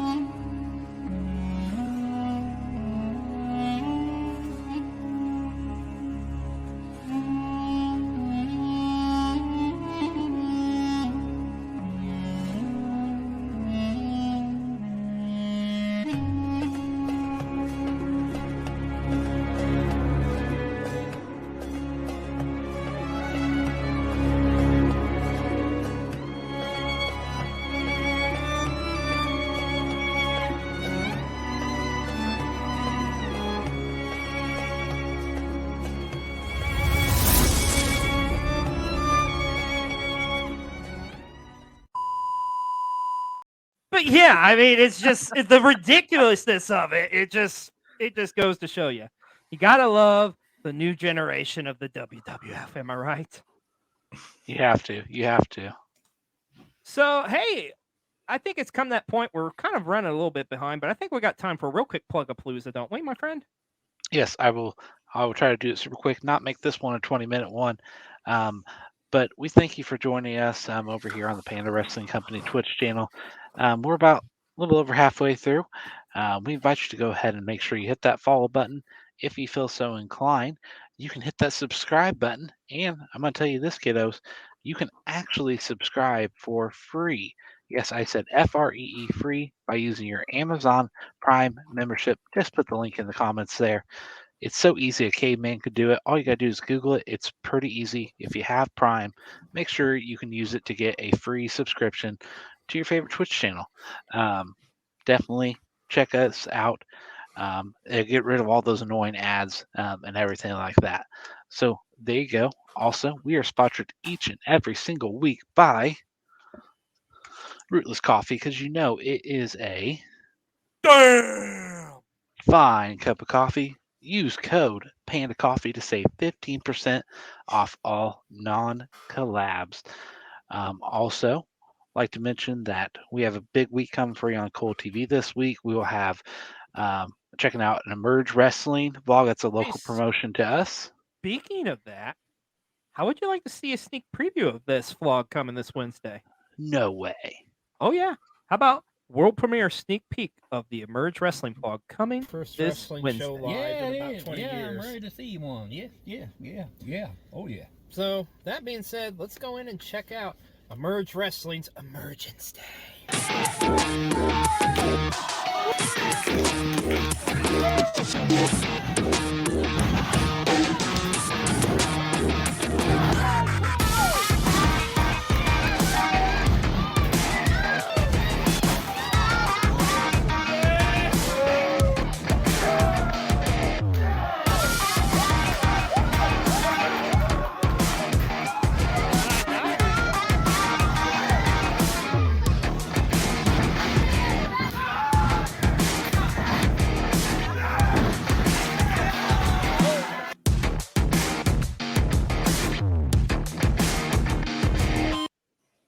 There you go. That's coming up this Wednesday on Cole TV, and Thursday you can catch a replay of this show. Very, very nice indeed. And then Extreme League Wrestling. We would like for you give you a spot here. Talk again one more time about what we're doing on January 20th. All right, guys, on January 20th, this Friday, 8 to 10 p.m. Eastern. Join myself and these two lovely gentlemen, which, by the way, this live stream would not be happening without both of their helps and counsel. Like, thank you both so much for your help doing this. But I wanted to start this year off by doing something really great. I don't do a lot of live streams, but I will be planning a big game show live stream with my buddy over at the Xander Effect on Twitch. We'll also be simulcasting on the Extreme League YouTube channel. And we're going to be raising funds for Tabula Rasa Domestic Violence, Inc. It is a domestic violence shelter helping rehome families of victims of domestic violence in the Baltimore area. They have rehomed over 400 families so far. So please come by. If you donate, you will be entered for a live drawing to win a prize, which I will be revealing tomorrow on my TikTok. So be sure to check that out. And if you don't have the money to donate, share, come hang out. We're just going to be there having a great time. Also, if I could plug the Extreme League Wrestling YouTube channel real quick, today I dropped my top 10 worst Royal Rumble winners. So if you guys also want to check that out, that'd be super cool. But also, more importantly, come by on Xander Effect YouTube channel or the Extreme League Wrestling words. Oh my gosh, I'm screwing up Plugapalooza. I'm so sorry. But the Xander Effect Twitch channel and the Extreme League Wrestling YouTube channel, be sure to come check us out. I'm going to stop talking now. Hey, don't feel bad. I screw them up all the time. I forget like what I'm saying. I use the wrong word. It is completely okay. Plugapaloozas are not for the faint of heart. This is true. That's why I used to do it all, but now like when I get to the Cole TV thing, normally I throw it to him. And I'll gather myself, and then give me the hot tag. Yeah, and then I'll finish it. Speaking of finishing the Plugapalooza, we'd also invite you to go ahead and check out our merch over on SweetDollFaceCreations.com. And just in case we don't get time at the very end, and while we still have some viewers, Shooting Star Press, could you tell us about where we can find you and MWO? Yeah, so me and MWO, we host Two Dudes with Attitudes. It's on YouTube. We're on Twitch. Two Dudes with Attitudes Pod on Twitch, and at Two Dudes with Attitudes on the YouTube. We go twice a week. We have WWE Wednesday. We have AEW Friday, and we go at 1 p.m. Eastern time on each of those days. And we're growing. I feel like we're getting better and better as we go along. We just hit episode 10 of the podcast, and this week, we have a very special guest coming on board on Wednesday, the 18th, and that is Mr. Santi himself from Straight Shoot. He's going to be on there with us the entire time, and we're also unveiling a new segment that we think is pretty cool. We have this vision in our head, and we hope it transfers over, but it's with Santi coming on board, it's the perfect time to debut it. So come check us out, YouTube, Twitch, Spotify, Apple, Two Dudes with Attitudes. Look for us, and come follow and subscribe. All right. XLJ, can you get us through 95 through 2001? I'm going to try. Here we go. Let's get right back into it. 1995 Royal Rumble.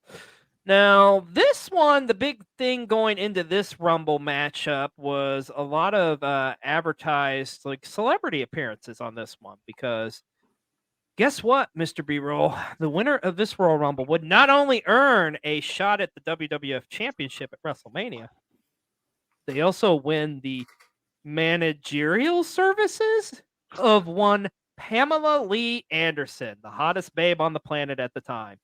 I guess Tommy Lee was just kind of like, fuck it, whatever. But yeah, so the winner of this Royal Rumble gets Pamela Anderson in their corner at WrestleMania.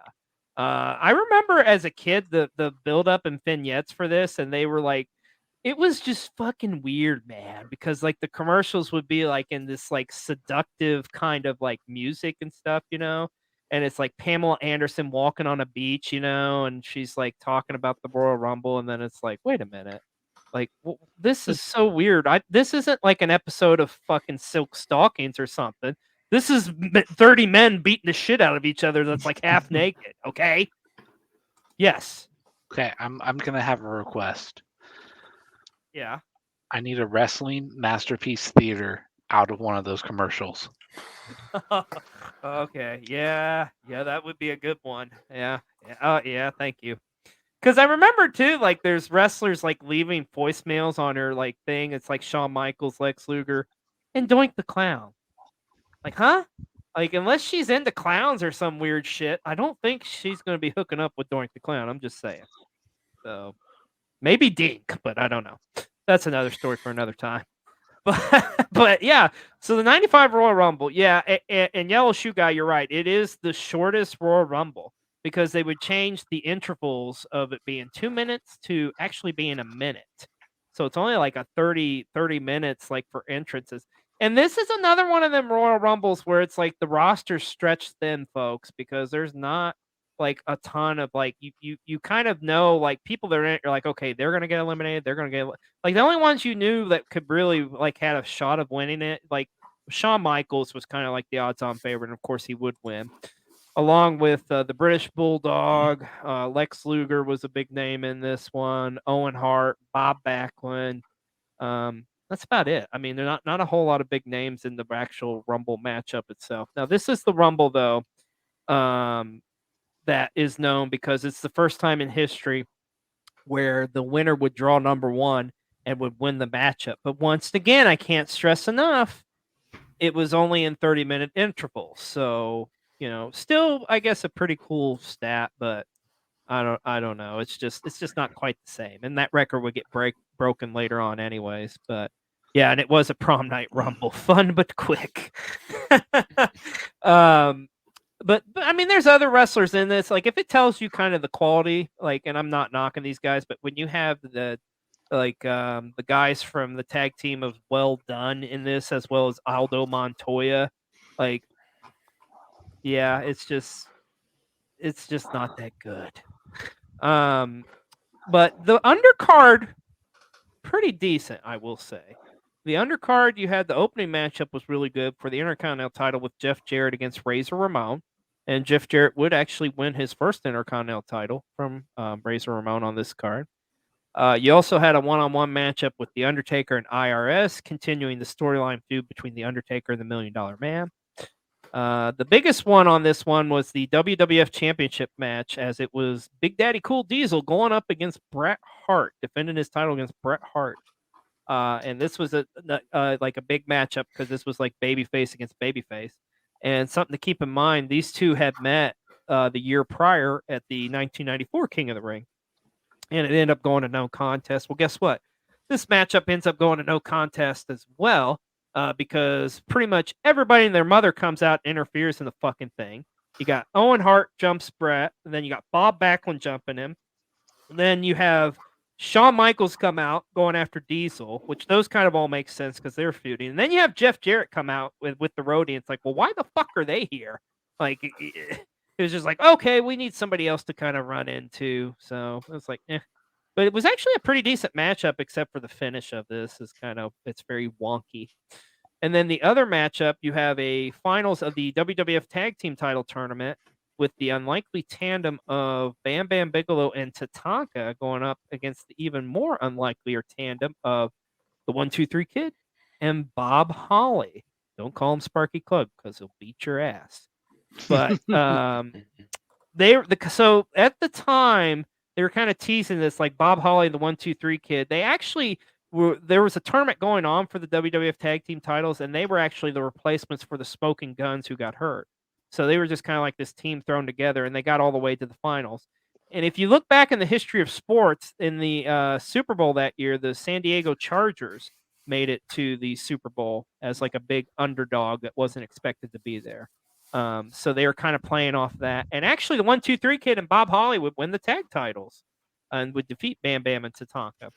Now, the biggest thing with this match is it at the end of it, Bam Bam Bigelow's walking around ringside, and who does he happen to run into?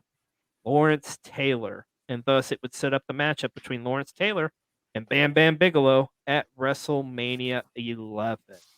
But like I say, Royal Rumble 95, it's had some hits and some misses, mostly misses, I think. But hey, it is what it is. You can't win them all, right? It's true.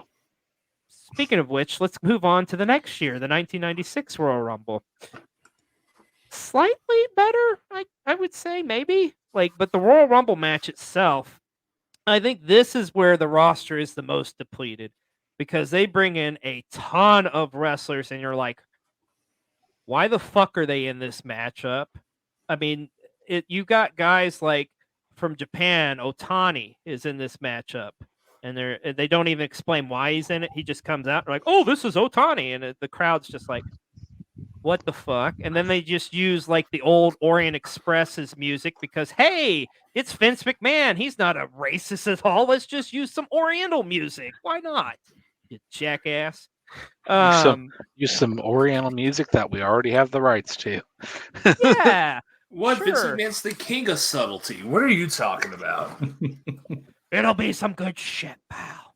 But no, you had that him come out. You had two of the Samoan SWAT team guys coming out who had never competed in the WWF before. You have oh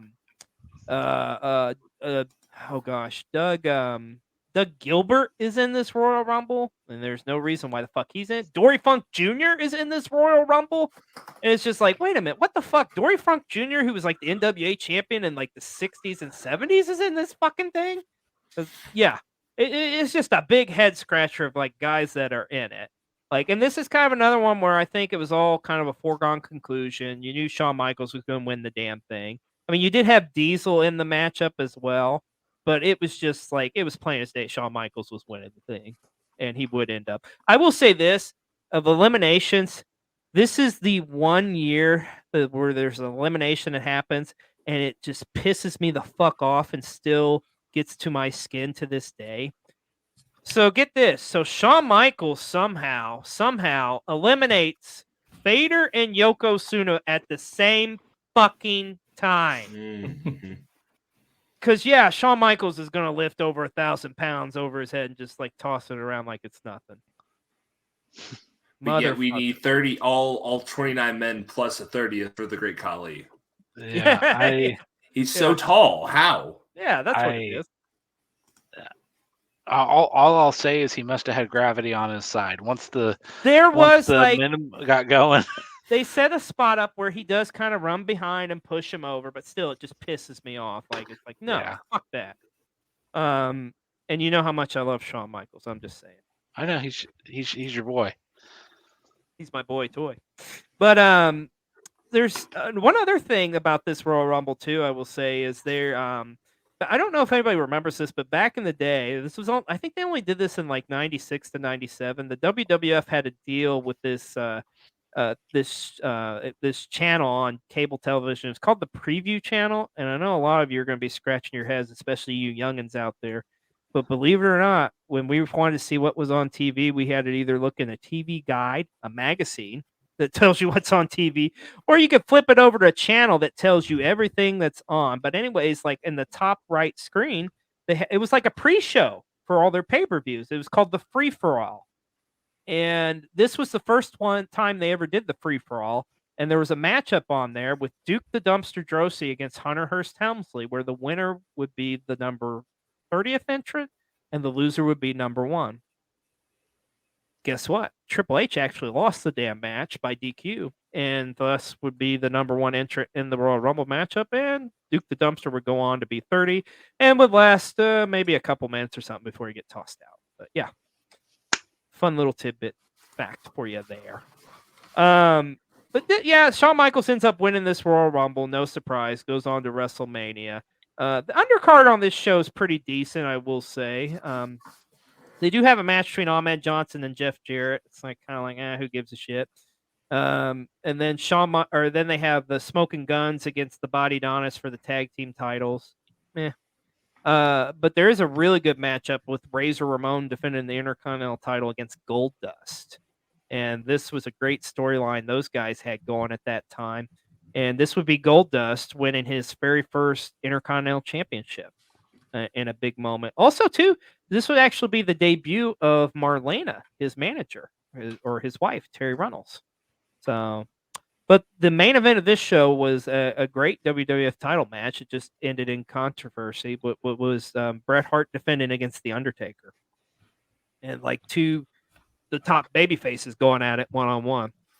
But ultimately, if I remember correctly, I think Diesel interferes and costs the Taker the match. And yeah, thus setting up Diesel and Undertaker at WrestleMania that year. So there you go. But that's pretty much the 96 Royal Rumble. Not missing a whole lot. Oh, there is one more thing that happens. Jake the Snake Roberts makes his return to the WWF. And it's in this Royal Rumble matchup.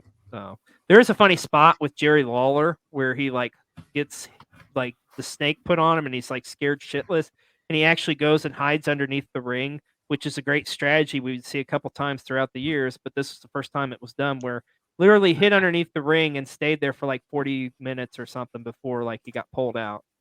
Yeah. So why more people don't use that strategy, man? I don't know. That's how you last in the Rumble, man. The old Hornswoggle technique. Yeah, you gotta go down there, hang out with Hornswoggle, maybe drink some beers, eat some popcorn, whatever. Have a chimichanga. You gotta do what you gotta do. I get it. Yeah, totally. So let's move on to the 1997 Royal Rumble. And I really enjoyed the 97 Rumble. Great undercard and a great Royal Rumble matchup. So the matches on this show, your main event ends up being Psycho Sid against Shawn Michaels for the WWF title. And this is actually in San Antonio, Texas. So it's in Shawn's hometown, and he's challenging for the title. So it's like, you know what's happening. As Shawn Michaels would get back the WWF title. Also cool about this Rumble, it's in the Alamo Dome, which isn't that where it's at this year, right? It is. Yeah. So this was the first of many Rumbles to be in the Alamo Dome. And cool. I think it's a really cool venue to have it, because I mean the Extreme League. Have you ever been to the Alamo Dome, or is this your first time? I have not. It will be my first time. Okay, but I know like I think the Spurs still play there. I think this Correct, is still their yes. arena. But this arena, this is like bigger than like your average like basketball arena. I mean, you can easily get freaking well, shit, didn't they break like the record for like an NBA All-Star game one year, and they got like over 100,000 people in this damn thing? I believe so. Yeah. It's insane to drive by, because like driving between family like across Texas, San Antonio is the middle point, and that it's a huge stadium, and you don't see it coming. It's like you go on the highway, and it's like, oh, there's just a giant dome here. Yeah, like oh, that's where the Spurs play. But yeah, it's just crazy how big this arena is. And this was like, there was at this Rumble, there was, I think, at least, of course, you know how the WWE is. And Vince McMahon will tell you, like, there was 75,000 people there, pal. But in actuality, I think there's like 45 or 50 or something like that. But it's a big turnout for a Royal Rumble, and especially in this time frame too for it. But the undercard of this, so you have for the Intercontinental title, Goldust against Triple H. Pretty good matchup. They had a pretty good feud going on right at this time frame. Also, you had the ongoing feud between Ahmed Johnson and the Nation of Domination as they would go one-on-one with Farouk. How about this matchup between big men? The Undertaker one-on-one against Vader. Ooh. Happened on this pay-per-view card as well. And Vader won. And Vader won, yeah, because it was Vader time, brother.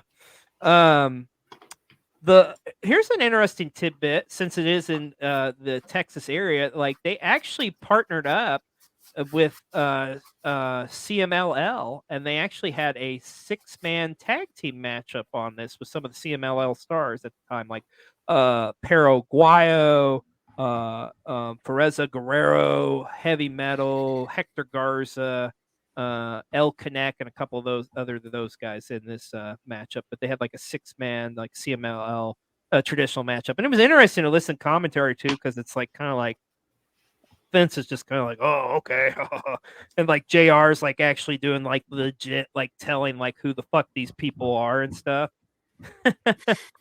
But yeah, they kind of had to deal with them because once again, this is another one where they needed some help with some members of the roster to fill out the Royal Rumble matchup, and as a couple guys from CMLL would compete in the Rumble matchup itself.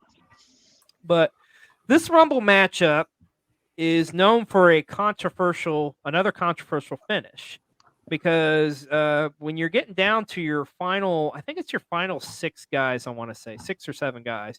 You had Terry Funk and Mankind going at it, and the referees get distracted by that, so they're trying to break up them fighting each other after they get eliminated. And then Bret Hart eliminates Stone Cold Steve Austin.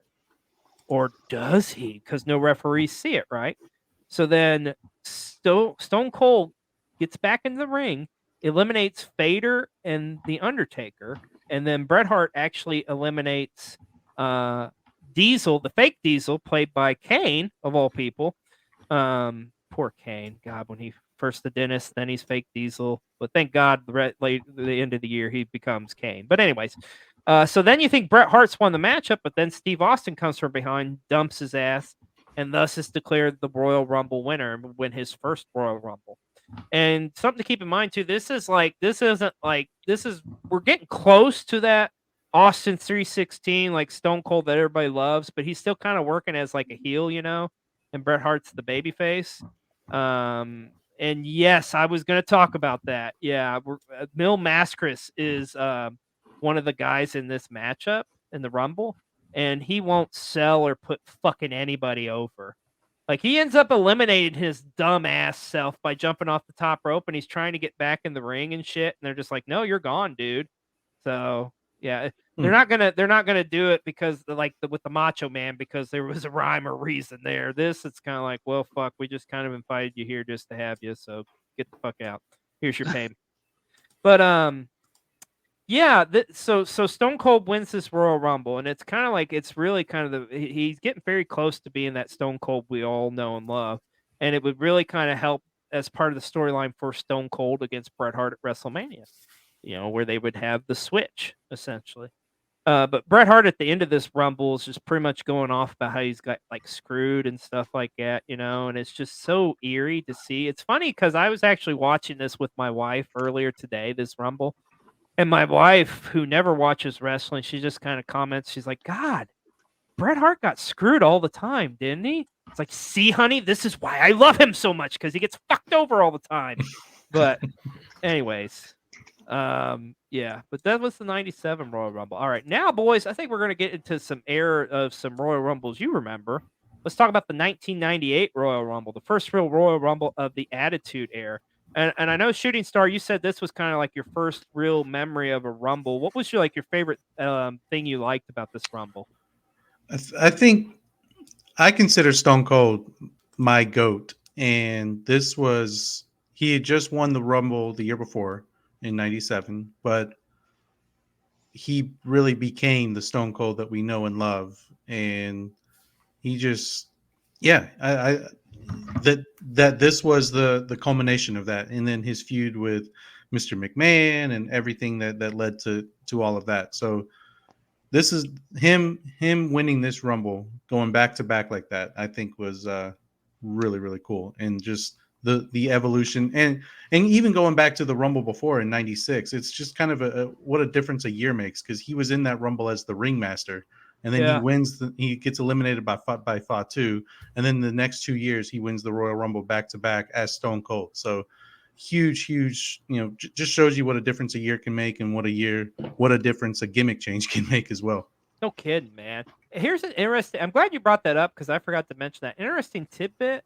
Like, Fatu eliminating Stone Cold was a complete accident. They botched it, because actually Austin was supposed to be in the final 4 of that Royal Rumble that year, but he fucked it up and got eliminated, and thus they had to change who the final 4 was. But yeah, And then but he ran him over with a car. there you go. And then, There you go. I did it for the Rock. I did So, it for the people. yeah. So long-term storytelling at its best. There you go, man. Kings Road style of storytelling. Come on, you got nothing on this. No, I'm just kidding. But yeah, this Royal Rumble going into it was like everybody. The whole premise of it was like everybody wanted to eliminate Austin because Austin's the big badass who says he's going to toss 29 other pieces of trash over that top rope, you know. But I going into this one too. This was another one where it's like, dude, Austin's winning this damn thing. There's nobody else that could Yeah, it was possibly predictable. even. It's very predictable who was going to win it, but it was still a fun Royal Rumble match nonetheless. The other big thing a lot of people remember about this Royal Rumble is this is the Royal Rumble where Mick Foley pulled a triple header as he was originally yeah. entered. Yeah, he entered as Cactus Jack, then would come out later as Mankind, and finally as Dude Love. Mm-hmm.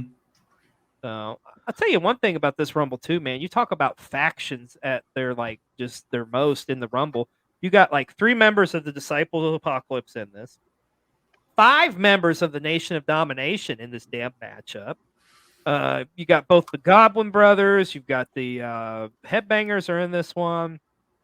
Yeah, there's a lot of different I think there was more like kind of tag team like in a team scenario wrestlers in this Rumble than like single stars, I would say. But also with this Rumble too, you got Mike Tyson is watching this Rumble up in a skybox with a very young Shane McMahon. And just seeing his reactions and stuff, because this would be right before they announced Tyson would be a part of WrestleMania as a special referee. But had some other matches on this show as well. You kicked off with Vader going up against Goldust, or I'm sorry, the artist formerly known as Goldust. Yeah, it was that weird time frame for Goldust's character, kids, where he would like wear a ball and gag to the ring and wear a thong or some shit. So hey. Hey, this is the height of like the Attitude Era and Jerry Springer and all that stuff. So yeah, sex sales. So we're going with it. To each his own. To each his own. That's right. Wasn't this also the time frame where he was thinking about getting breast implants? Yes. Yes. Lovely. This was. Yes, it was. You're very correct, sir. Although I wish you weren't, but yes. In addition to that matchup, you also had there is a match, a throwaway match on here between some of the mini wrestlers from Mexico. Like, no disrespect to them, but it's just kind of like, we need filler. And we don't have like full roster guys. So yeah, we'll put them on. So Max Mini is going to go over in this one. But anyways, that match is on the card. You had an Intercontinental title match between The Rock and Ken Shamrock, part of their storyline feud that they had for several months.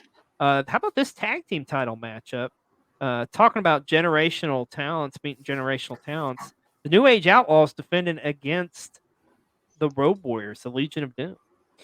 And the WWF title match would be on the line on this card as well, and a casket match as the Undertaker would challenge Shawn Michaels. And yes, this is the Royal Rumble where Shawn Michaels would get that serious back injury that would cause him to leave wrestling for 5 years. So it happened on this card as well. But that was the '98 Royal Rumble. It's a good representation, I think, of the early Attitude Era. Now you go fast forward a year later to '99, and it's full blown Attitude Era. But I will say this: the '99 Royal Rumble, other than like one match, which we're going to talk about here in a minute, I felt like the '99 Royal Rumble was kind of weak. Although, like, it was in the height of that Attitude Era, and you did have good combatants in the Rumble match itself, but the undercard was kind of meh. Like, you had the Road Dogg against the Big Boss Man for the Hardcore title. You had Ken Shamrock against Billy Gunn for the Intercontinental title. Sable against Luna Vachon for the Women's title. This one's kind of a little bit of a... This one actually isn't too bad, but it's just a weird matchup on paper. European title, X-Pac against Gangrel. Like, okay, let's just fucking put them together because why not? But the best match on this card by far is one of the best Royal Rumble matches in history. The Rock versus Mankind I Quit match for the WWF title. Holy shit, is this fucking hard to watch just because of the sheer brutality of it. Oh my God. If you've seen the movie Beyond the Mat, Like this is where they shoot the footage with Mick Foley's kids with a very young Noelle Foley like crying as her dad is just getting the living fuck beat out of him with a steel chair. Yeah. And I mean, you So- talk about some of the most vicious chair shots of all time. It's in this match. So this came up when I was on the Wrestle Talk Wolfpack last Wednesday, and Dad had asked me if I had watched it, and I haven't. And like everyone else on the show was like, I can't rewatch this match. I haven't watched it yet. It's a hard But- one to watch. Not that the quality of it's just like just the brutality of it, man. Yeah. The I Rock is just- in prime heel mode in that match, and yeah, it was great. Yeah, I don't think they're going to be recreating that one on Young Rock anytime soon. No, God, the could you imagine- 1999 Royal Rumble never happened. Yeah, we're just erasing it from history. It did not happen. Never occurred.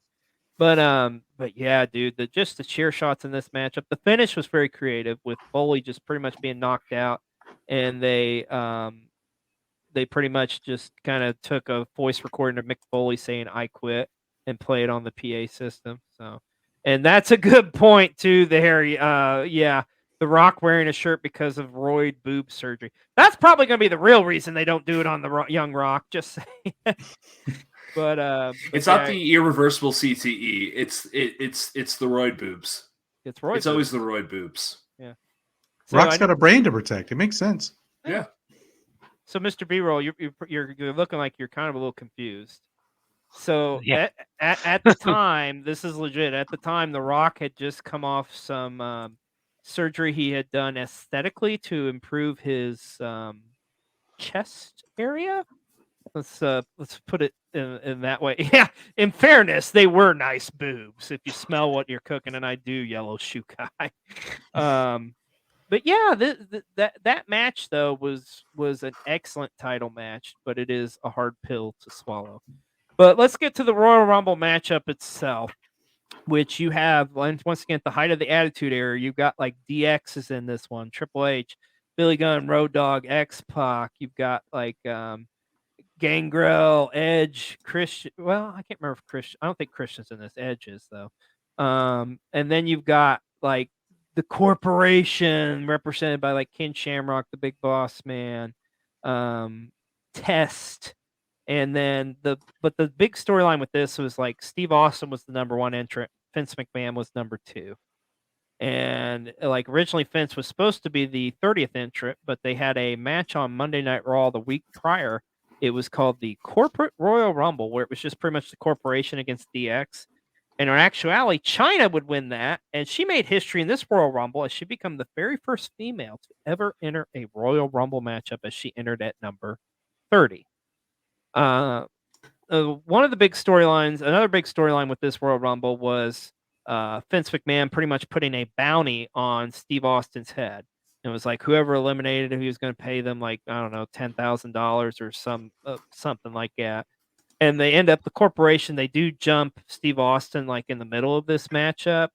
And then from there, pretty much it goes into like Austin comes back into the matchup. So does Vince McMahon, even though after he it's weird, man. They just like, they're in the match at the beginning, then they're not there for a good portion of it. And then you get towards the end of it, and it's like, okay, they're back in the matchup.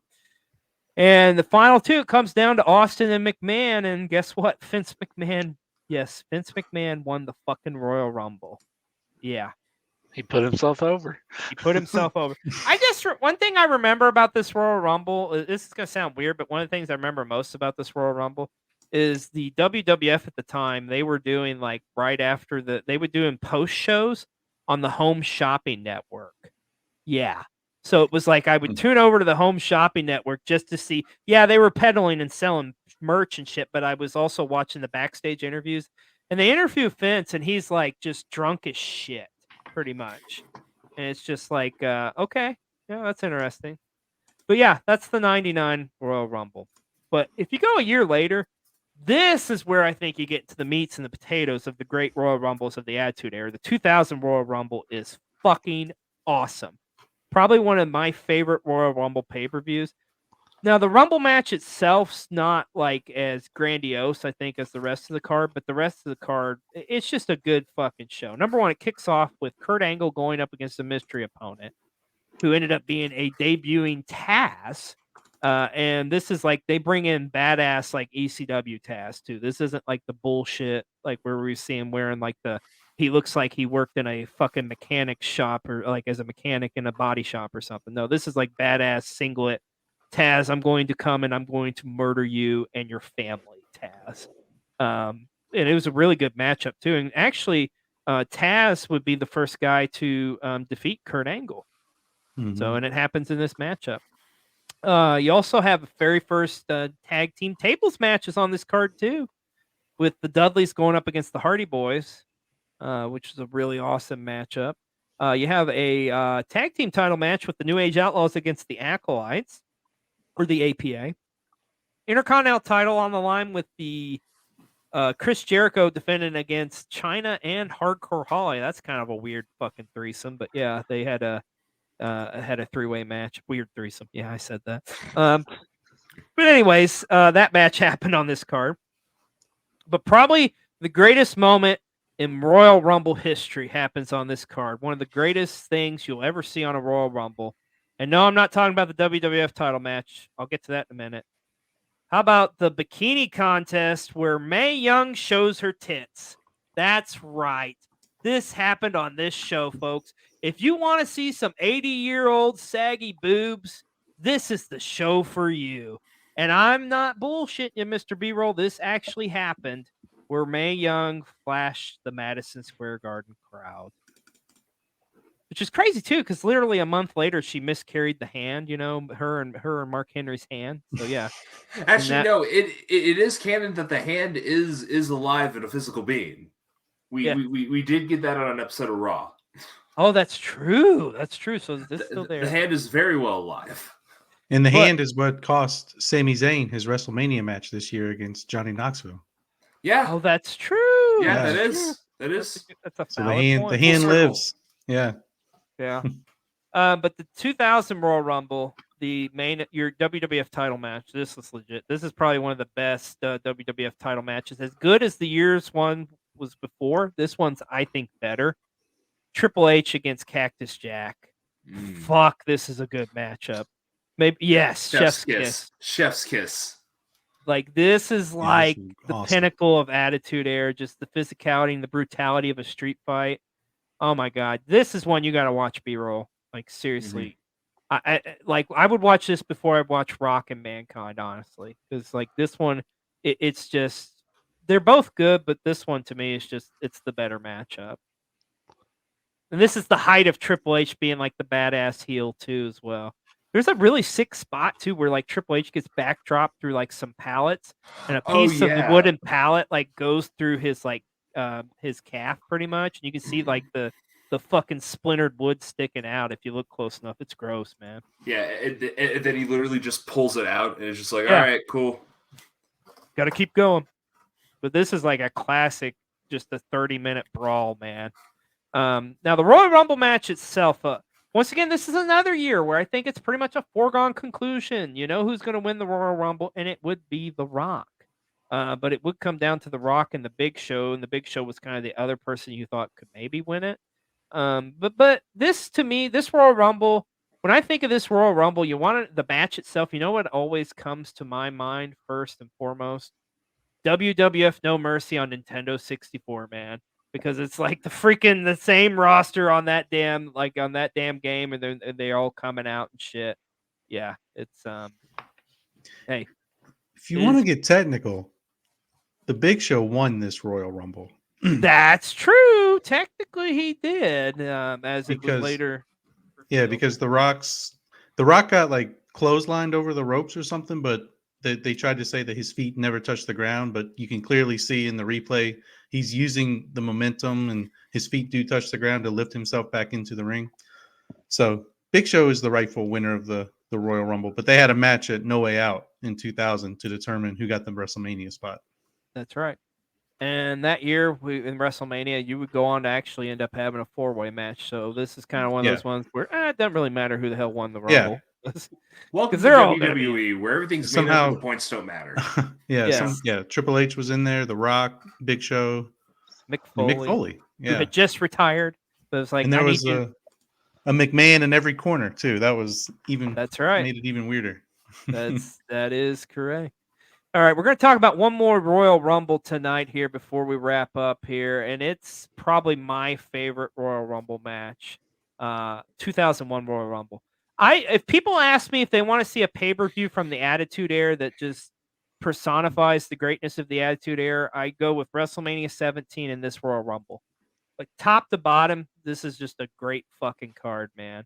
Like you have an opener with Edge and Christian against the Dudleys for the tag team titles. A phenomenal ladder match for the Intercontinental title between Chris Benoit and Chris Jericho. You got China against Ivory for the Women's Championship. And then you have Triple H against Kurt Angle for the WWE Championship. But the Royal Rumble match itself, this is a fun Rumble matchup to watch because there's a lot of different stories told in this Rumble. The biggest story would actually not go to the winner, but it would go to Kane. This was the year where Kane would break the record they would hold for many years of most eliminations in a Rumble. And also, he lasted the longest in this Royal Rumble matchup this year as well, where he was in there close to 50, I think it was like 55 minutes or something like that. Since he was like, I think he was like the 5th or 4th entrant in this Royal Rumble matchup. There was some surprises too in this run. The Honky Tonk Man coming out. It was just hilarious too because Honky Tonk Man comes out, he's doing his shtick, and he enters the ring while Kane's in there, and Kane just grabs the guitar, hits him over the head, and tosses his ass out of the ring. It's just like, all right, I'm done with this. Get the fuck out of here. Also, like there were some big names in it too, like potential, like you thought, because you had The Rock was in this Rumble. Like I said, Kane, The Undertaker, Stone Cold's in this Rumble. Drew Carey. Yes, How you can we went forget there. about Drew Carey? Come on. I was gonna say yes. This is also the infamous Royal Rumble with Drew Carey in it, where Drew Carey was plugging his pay-per-view special at the time. And the funny thing is too, it's like somehow this appearance got him a spot in the WWE Hall of Fame. Fuck it, whatever, right? But yes, Drew Carey is in this Royal Rumble matchup. You also had a returning Big Show in this matchup as he had been working in Ohio Valley Wrestling for the past year or less than the past year. So it was his return to the main roster as well happens on this show. Also, another surprise too, a lot of people didn't see, and this was like back before like the internet was crazy with rumors and stuff, like Haku would be on this show. I remember being shocked as shit when he came out because he had just wrestled in WCW as Ming. So like he literally, it was just like he jumped from WCW right into WWE pretty much. Like I think he literally wrestled a week before on like Nitro or something like that. Now all of a sudden he's in the Royal Rumble. It's like, oh shit, okay. I didn't see that coming. I also remember this one too as like Scotty 2 Hotty coming out and like him like right in the middle of the ring with the Undertaker and Kane at the same time, and he's coming out and he's very like, oh fuck, I really don't want to go in here because I know what the end result is. And yes, they both choke slammed his ass and ultimately would, toss him out. But Stone Cold is the winner of this Royal Rumble. A bloodied Stone Cold, as he would get jumped by Triple H, who he had jumped prior earlier that night in a championship matchup with Kurt Angle.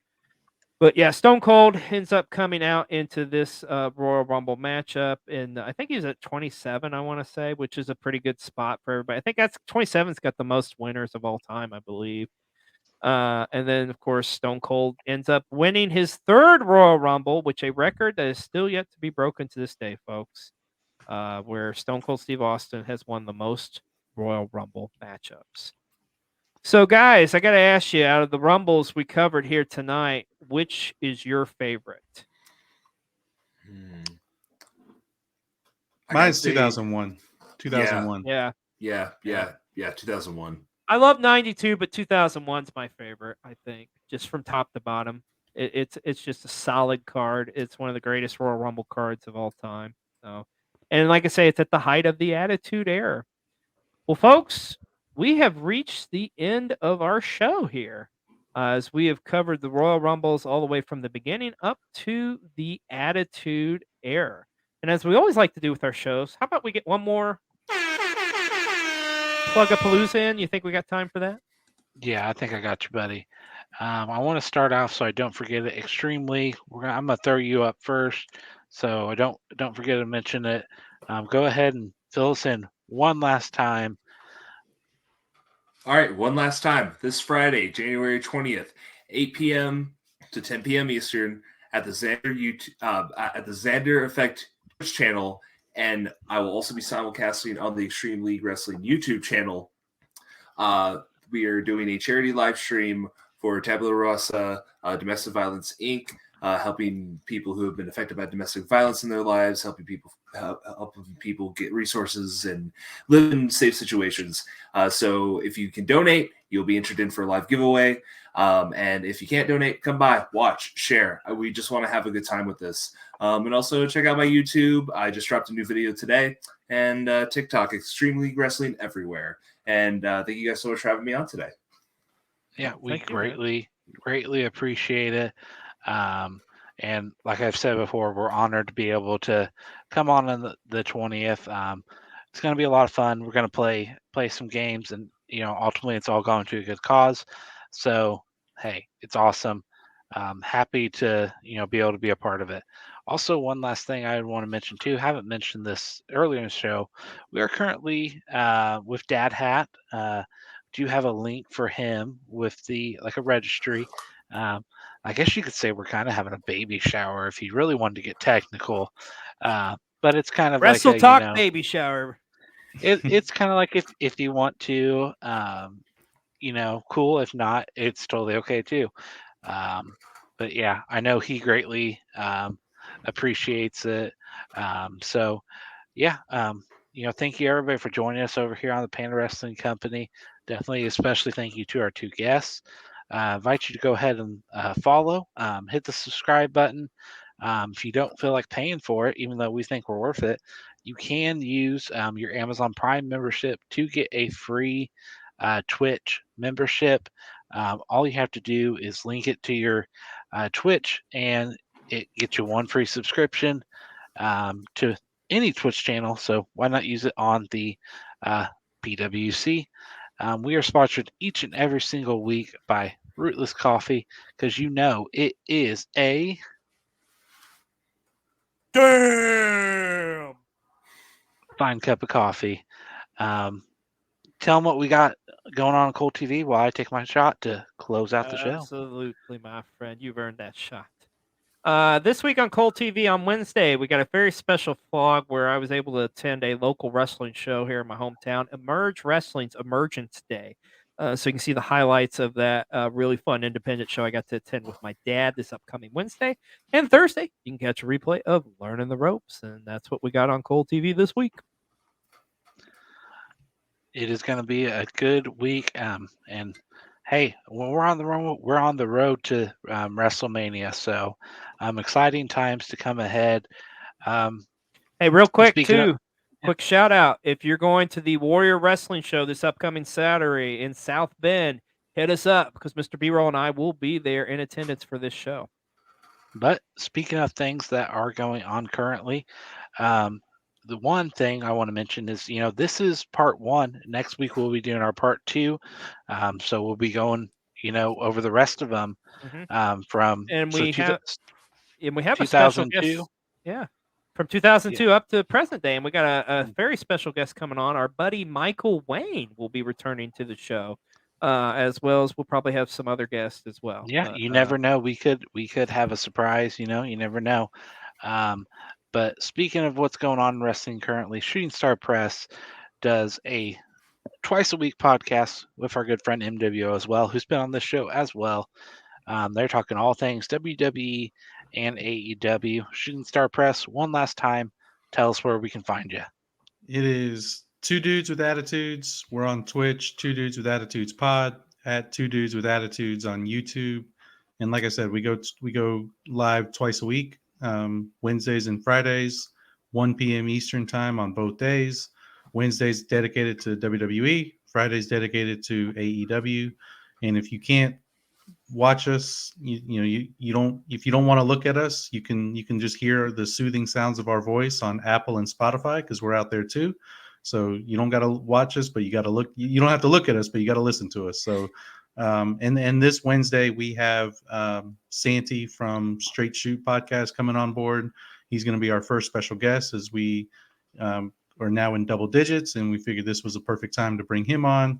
And we're going to have a cool new segment that we're introducing. So come check us out Wednesday the 18th and next Friday the 20th for episodes 11 and 12. There you go.